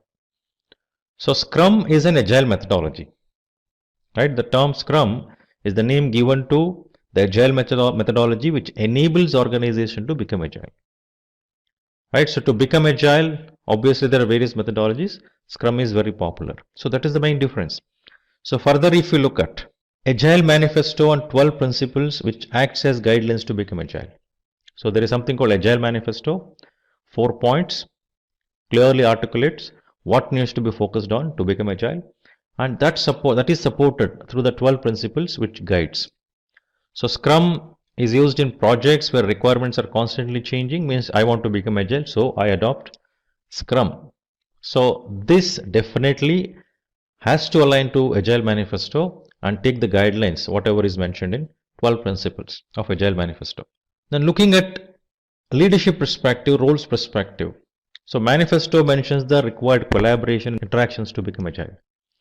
Whereas Scrum defines the roles like the Scrum Master, the product owner, the self-organizing teams, which is cross-functional self-organizing team. So these are the main 3 roles which Scrum defines. Now generally when we say projects, we come across the role like project manager. So do we see such project managers in Scrum? Answer is no, because the Scrum Master who engages with the team regularly, more than management, they focus on doing facilitating role to the Scrum teams so that things can be delivered the way it is required and more flexibility is given to the team to take the calls to accomplish the results. So Scrum Master facilitates, whereas the product owner, as I mentioned earlier, looks at the product backlog and prioritizes and provides what are the features, functionalities needs to be created in the next iterations. So speaking about flexibility, definitely Agile Manifesto mentions the required focus on working software and focusing on changes.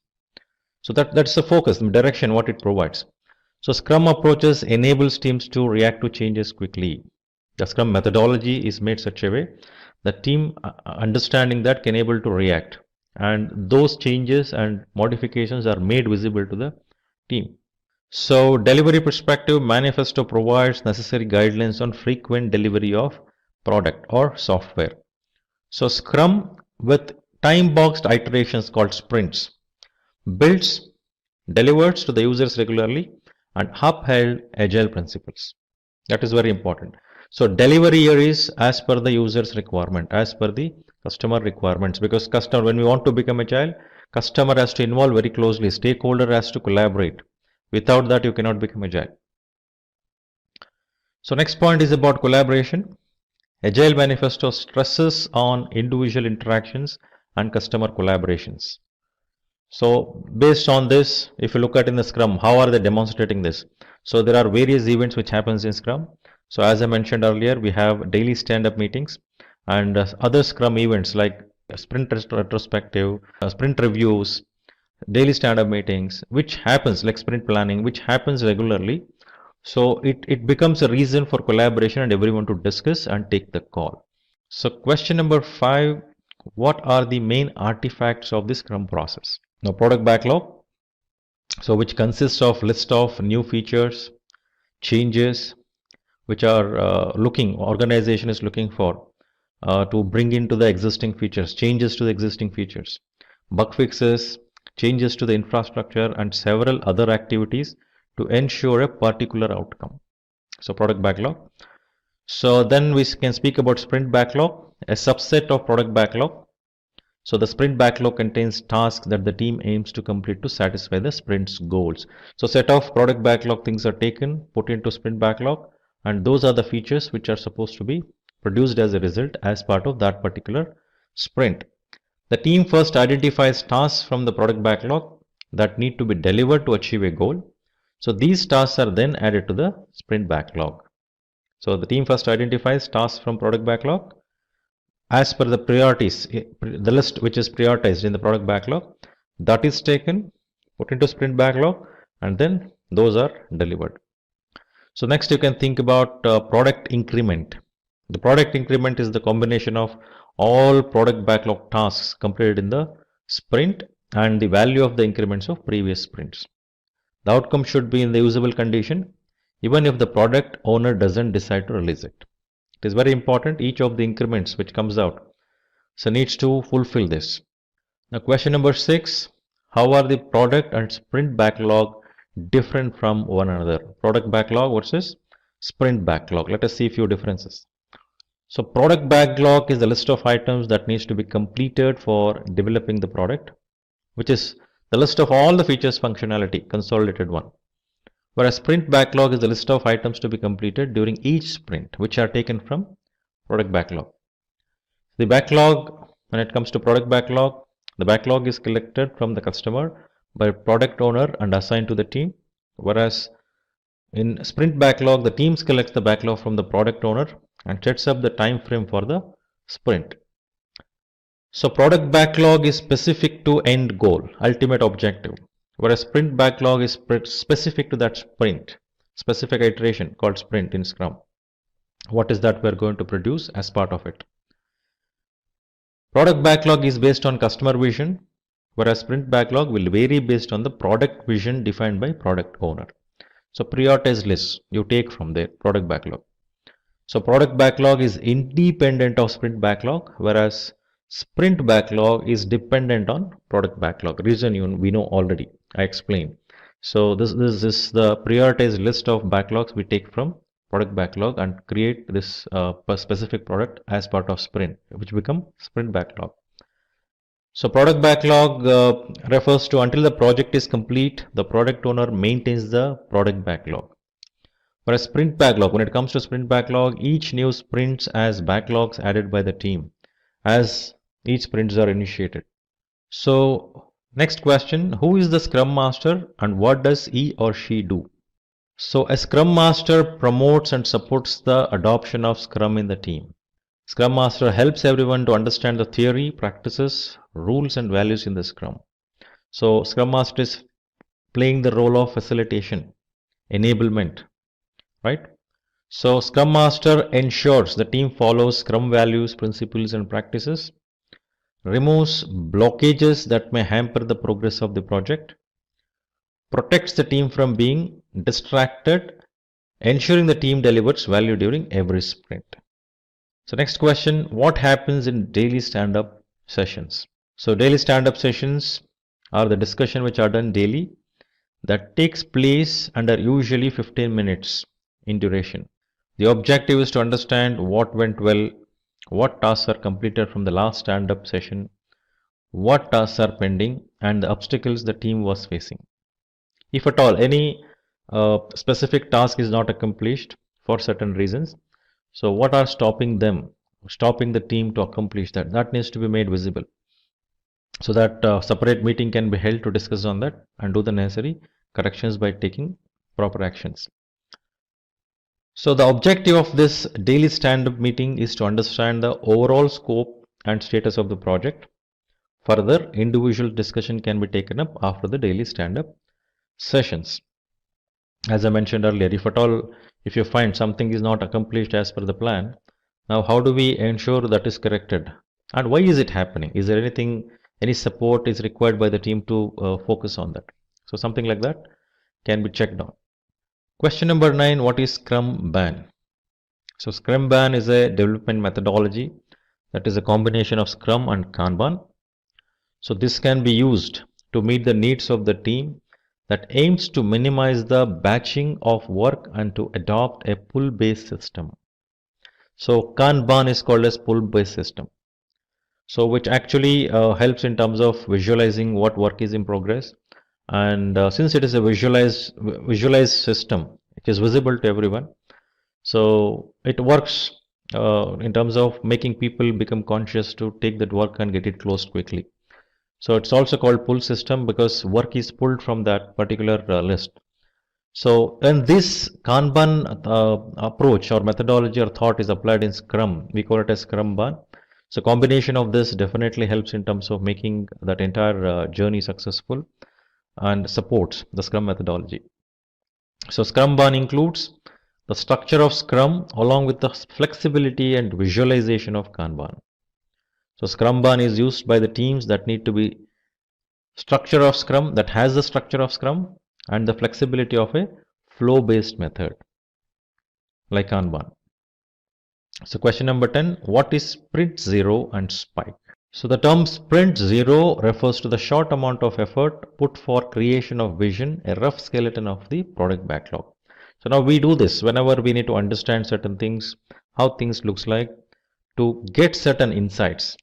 So this also includes insight towards estimating the release of products. So you get some vision, it gets some clarity, right? So this Sprint Zero are required to create project skeleton alongside research spikes, keeping minimal design, develop a small number of stories completely, have low velocity and be lightweight.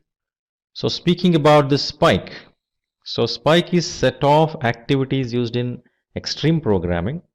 I think this was introduced there in extreme programming, that is one of the Agile methodologies. So involving research, design, investigation, making proof of concepts, etc. So the objective of spike is to reduce the risk of technical approach by gaining knowledge, which helps understanding requirements and to improve reliability. So more aware we are, more clarity we have, I think putting step further will become easier. So informed decisions you can take. So next question, what is Scrum of Scrums? Now Scrum of Scrums is a terminology used for scaled agile techniques, which is required to control and collaborate with multiple Scrum teams. So when will we come across the need for collaborating between multiple Scrum teams? So these are the scenarios where organization has a complex structure, complex in nature, where you may require to handle them together, all of them together for accomplishing the common objective for business. Various Scrum teams you would have. So Scrum of Scrum helps in terms of better collaboration and handle them easily or better way, better control. It is best used in the situations where teams are working together on complex assignments. Just visualizing the system, various different deliverables which are not a simple deliverables which we can do with a simple Scrum team. Instead, we have various different deliverables which needs to be made, and dynamics are too complex. So bigger projects, then Scrum of Scrum approaches can be taken. So scaling the Agile methodology to that level. So it is used to establish the required transparency, collaboration, adaption, adoption to the required scale to ensure the products can be developed and delivered. So whatever the products are delivered, whatever we consider to be delivered, so those needs to focus on the business objectives, which is very essential. So what is user story mapping? So user story mapping represents and arranges user stories that help with understanding the system's functionalities, the system's backlog, planning releases, and providing value to the customers. So first of all, we write user stories to understand the required features functionality in the user perspective. Now if we map those user stories, which user story link to other user story, which functionality links to other functionality, determining that will become easier. So now user story maps arranges user story based on the priority along the horizontal axis. On the vertical axis, they are represented based on increasing level of sophistications. So this will help in terms of handling in a regular flow, in a specific flow, not regular flow, specific flow, so that things can be done in order with full clarity. So question number 13, what happens in sprint retrospective?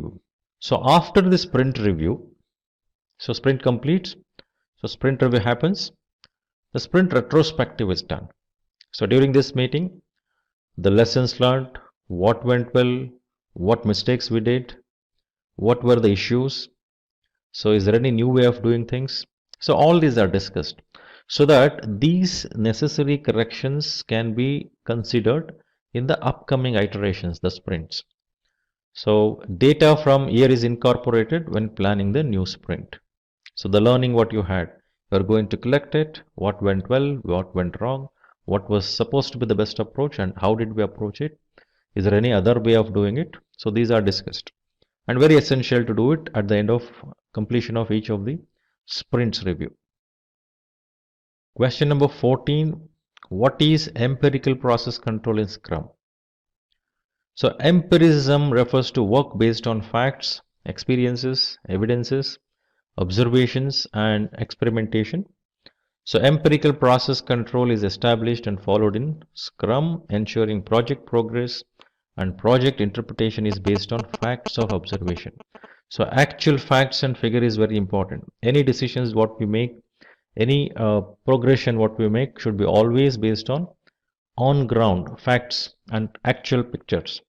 We should not deviate from it.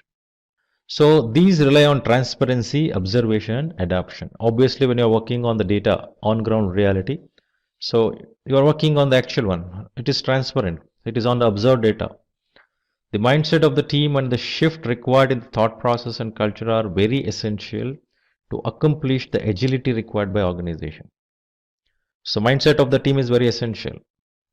And adoption of process, compliance to the process, the culture, the behavior, obviously plays a very important role when you do something within the organization. So that needs to be done as per the need, which should complement to the business objectives. Very important. And that should be based on facts, not on some thoughts or assumptions or ideas. So next question is, what are some drawbacks of using Scrum? So Scrum requires individuals who have experience without whom the project risks will have a risk of failure. So one does not have a capability, difficult. Scrum requires team to be collaborative and committed. So people collaborating, individuals collaborating itself is a big challenge in many organizations. So bringing this into the place is very important when you want to adopt Scrum. So Scrum requires teams to be collaborative and committed to ensure the required results. They should work together and also they should collaborate with customers, stakeholders. The less experienced Scrum Master can cause the failure of the project. So be careful. Scrum Master is the one who is facilitator. We should understand this. Who enable the Scrum teams, who ensure Scrum teams goes the way we need them to work. If Scrum Master doesn't understand this dynamics, does not have the clarity on this, obviously he or she cannot enable to team to become that. If tasks are not well defined, the project can have any inaccuracies. Scrum works better for smaller projects and would be difficult to scale to large complex projects. That's where we were discussing on a few questions before this. Scrum of Scrum we were discussing about when it becomes a complex project, which those needs to be handled together, which will become complex. So next question is, what are the skills of a Scrum Master? So a strong understanding of Scrum and Agile concept. Scrum Master should have fine-tuned organizational skills, So when Scrum Master is working with a self-organizing team with various different capabilities, so unless the organization skills, interpersonal skills, if Scrum Master does not have, working with them will become difficult. So Scrum Master should be familiar with technology that the team uses. Basic understanding of that, how it works, the dynamics associated with that. And Scrum Master should have an ability to coach and teach the team to follow Scrum and its methodologies. And very clear about the terminologies, artifacts, and all the events what happens. So Scrum Master should have an ability to handle conflicts and resolve them quickly. So conflict is a scenario which would happen for various different reasons. However, when conflict occurs, the Scrum Master should not shy away from it. Own it to resolve in the interest of the project, whatever is being done. It is very important. Scrum Master has to be a servant leader. So it is not like I'm a specific manager or leader of certain kind and I'm doing this with certain way. No, I'm actually facilitating, I'm guiding, I'm showing certain direction to the organization so to the team. When I say organization, I'm speaking about Scrum team, so that they are enabled to take up the specific project and accomplish the results accordingly. Question number 17. How can discord be dealt within the Scrum team? Now the root cause of the issue need to be identified and addressed.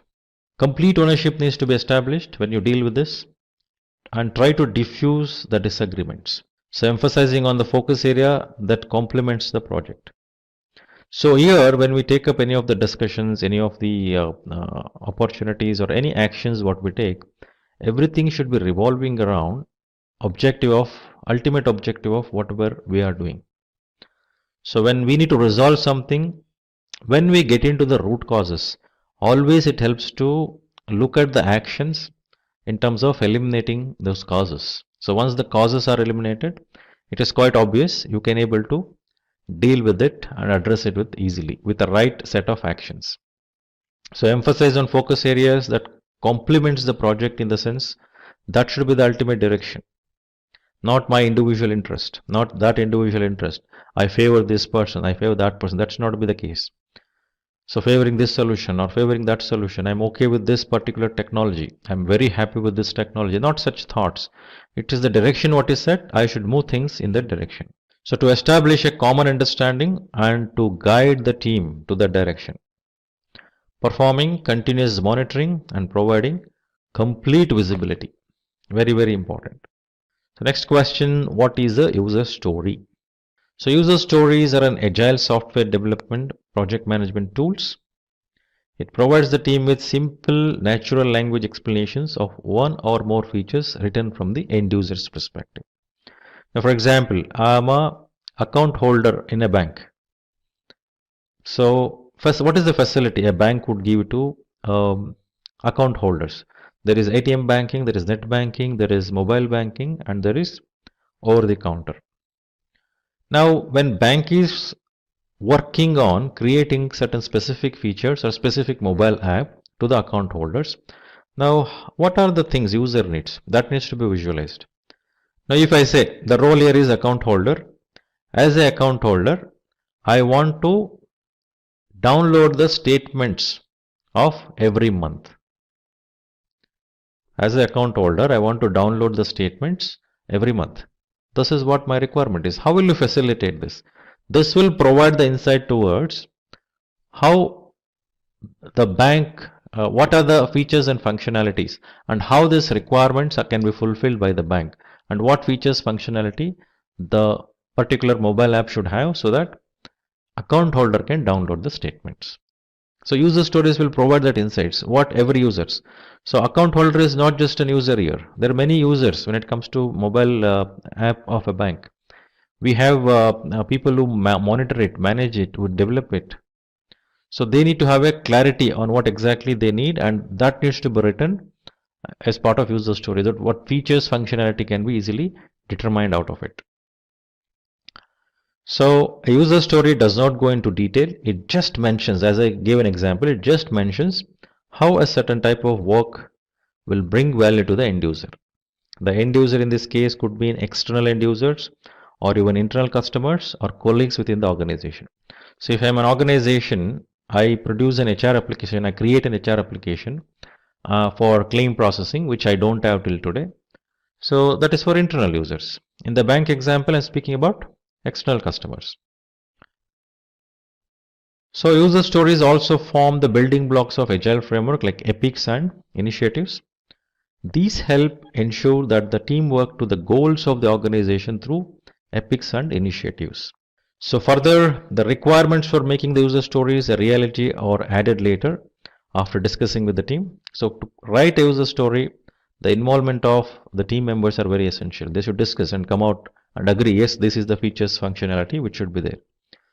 User stories are recorded on post-it notes, index cards, or project management software, whatever is feasible and whatever is available there.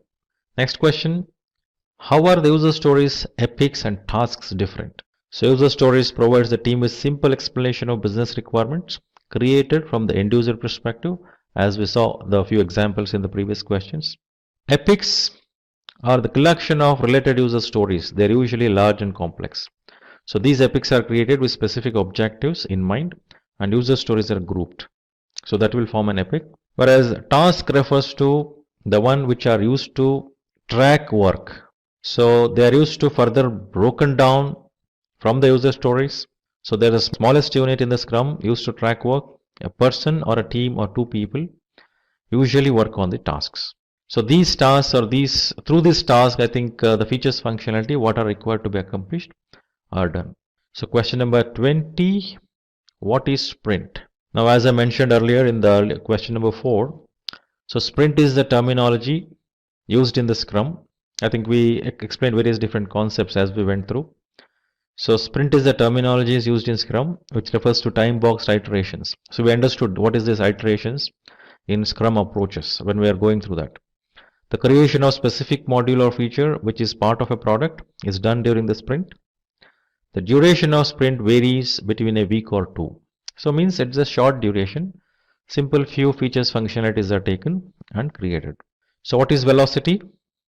So velocity is the metric used in Scrum that is a measurement of the amount of work that is completed by team during the sprint. So this is help to measure how things are moving, how faster they are moving. It refers to the number of user stories completed in single sprint. So this speaks about that speed, or velocity. Velocity, how faster we are going, how slower we are going. This helps to vary the variations we can do in that velocity depending on what business need. So what are the responsibilities of a product owner? So product owner define the vision of the project.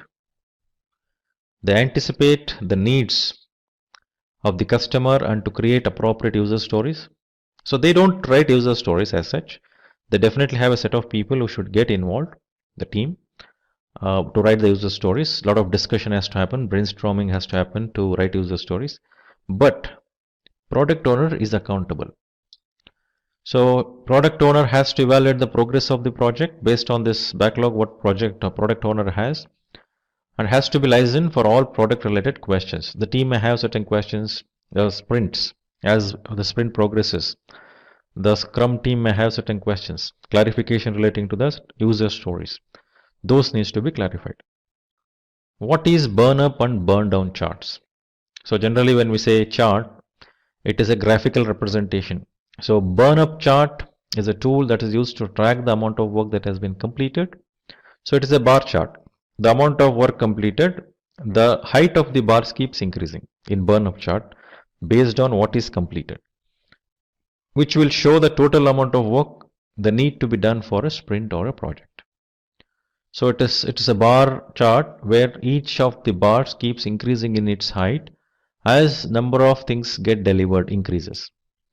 So burn down charts typically, again a graphical representation, a bar chart. So what is pending to be delivered? It shows that.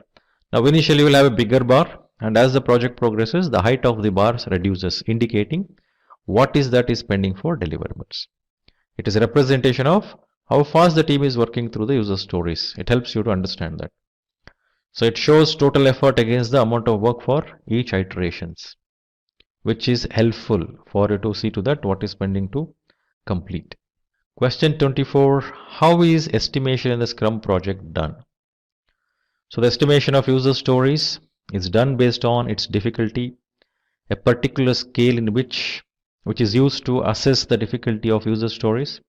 So you have to analyze how difficult or easy is that. Some of the scales which are used, like numeric sizing 1 to 10, t-shirt sizing like S, ML, XL, Fibonacci series or dog breeds based on their value. So many such approaches are taken. What are some risks in Scrum and how are they handled? So first of all, we should know what is risk.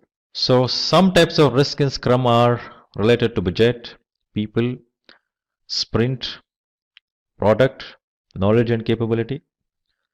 Now when we say budget, risk of increase exceeding that allocated budget, taking more, looking for more variations. I estimated for X, it is going like X plus delta X. So can we control it? We need to look at that. So you need to assess that risk. In what possibilities the cost can escalate. People related, like team members, need to be of appropriate skills and capabilities. If they lack that, obviously difficult. It's not about just skills and capabilities. The culture, the behavior, the attitude, the energy, the synergy, that collaboration is what people will have. Then sprint related in terms of duration and deliverables, exceeding the duration, addition of scope to that sprint in between. So that challenges, that difficulties. So product referring to user stories and epics, having ill-defined user stories and epics, not properly articulated. There is no proper visualization when you look at that user story, not understanding. So nobody is explaining it correctly. So then knowledge and capabilities. So it is not just related to the people here, it's an entire system. Everyone who is involved with the specific resource with its capability. It can be technology capabilities also. So when I say risk, it basically involves identification, assessment, analysis and defining risk response plans and implementing them. Now, when I say assess, assessing the risks should be qualitative as well as quantitative. So depending on the impact and probability of a risk. If it is a high impact risk, obviously we are required to do both qualitative and quantitative. If a simple one with a very less impact, you can take the call accordingly to what extent you may require to analyze and have the response plans for it. So once you have implemented and defined and implemented the response plans, quite obvious you should keep monitoring it and manage the risks. Now risk impacts and probabilities may vary as the project progresses. So we may require to keep assessing the identified risk and keep identifying the new risks as we progress in the project. So these are done on a continual basis right from starting of the project till completion.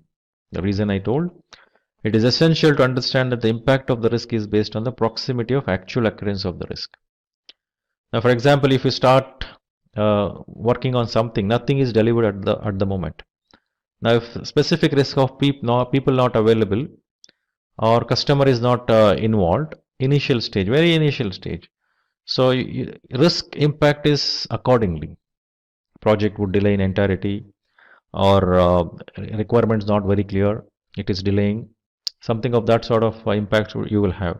Now as the project progresses, almost like 50% of the project complete. Now there is some challenges or risk associated with issues are occurring related to customers involvement. Now you are mid of project, so again you will have a different kind of impact. 50% is delivered. Now you need to progress because active involvement of stakeholders including customer is very important when you are becoming agile. So when that is not happening, as an example I am taking the involvement of customers, the collaboration part of it, if that is not happening, now here the impact level is not equal to the impact level when this happens in the starting of the project. Same type of risk what we are assessing. So that is the reason each of the risks you should keep assessing.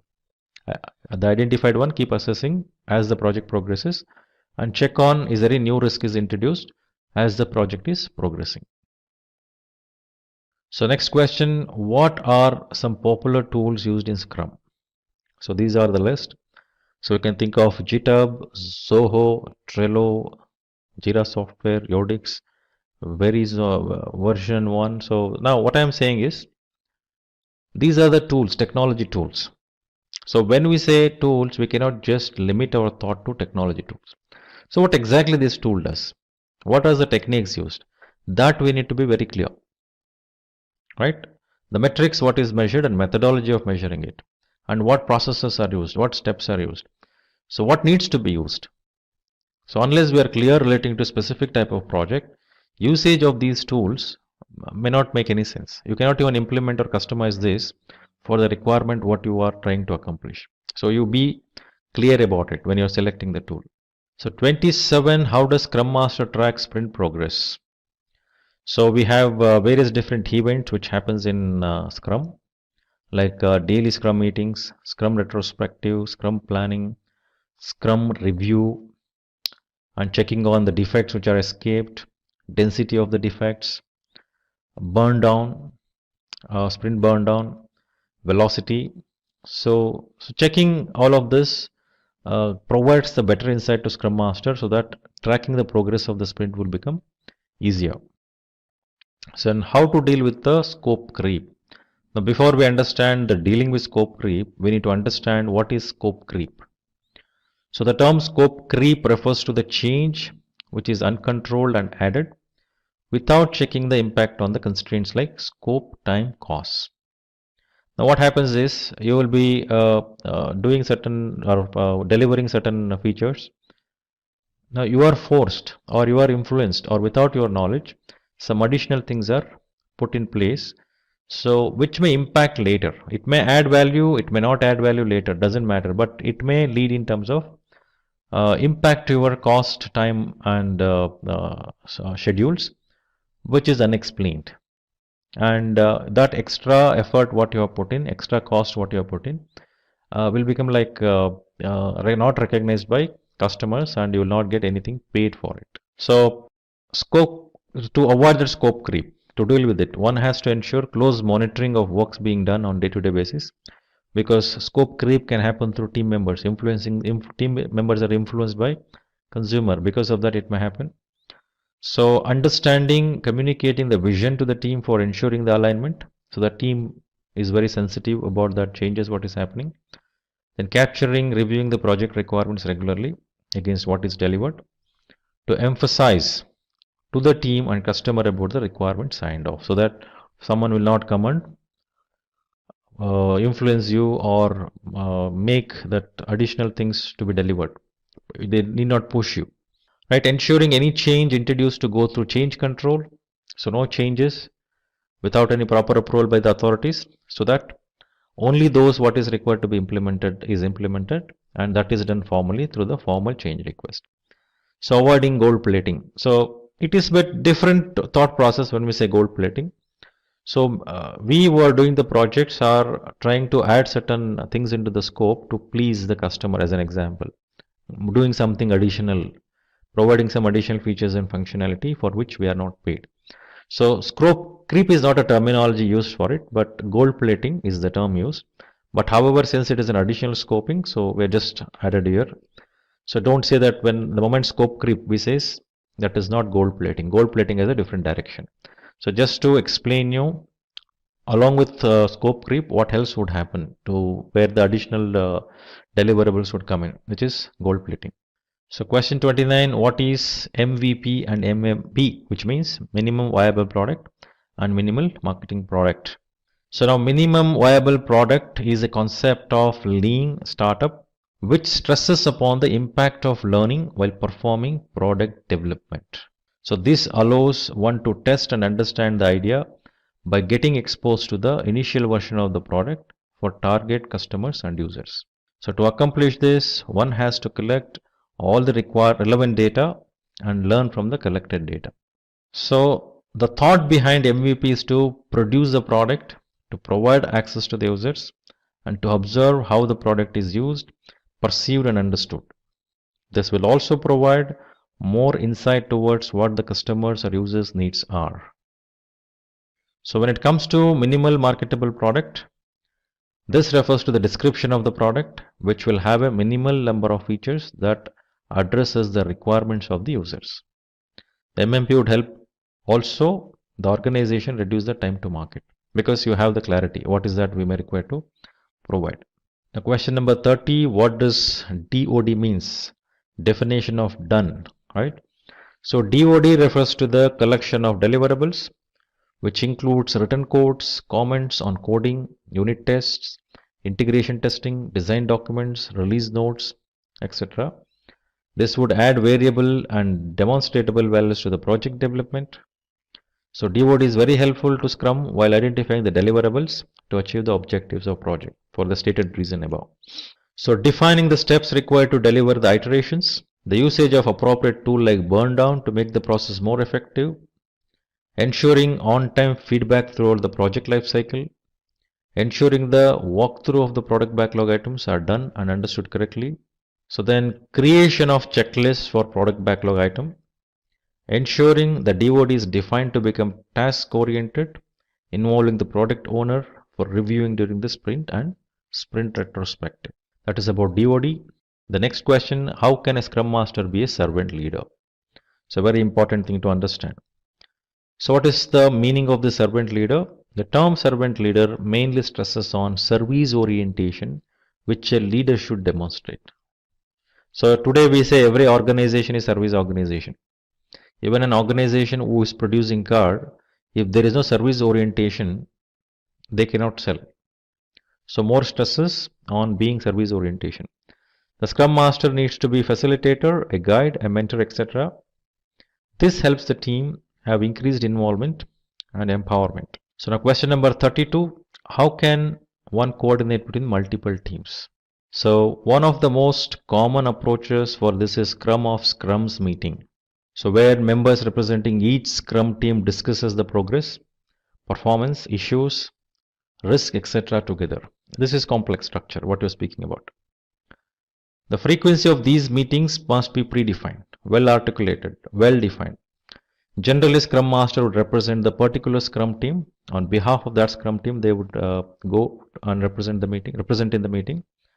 Besides having a Chief Scrum Master, whose responsible is coordination and collaboration among all Scrums, who facilitates these meetings. So thank you for completing the Scrum full course by Simplilearn. You have gained invaluable skills that are in high demand in 2024. As companies increasingly adopt agile practices, your expertise in Scrum will make you a top candidate for leadership roles with competitive salaries to match. Continue to apply that you have learned and you'll find yourself well prepared to guide teams to success in any project. Best wishes for your future in Scrum.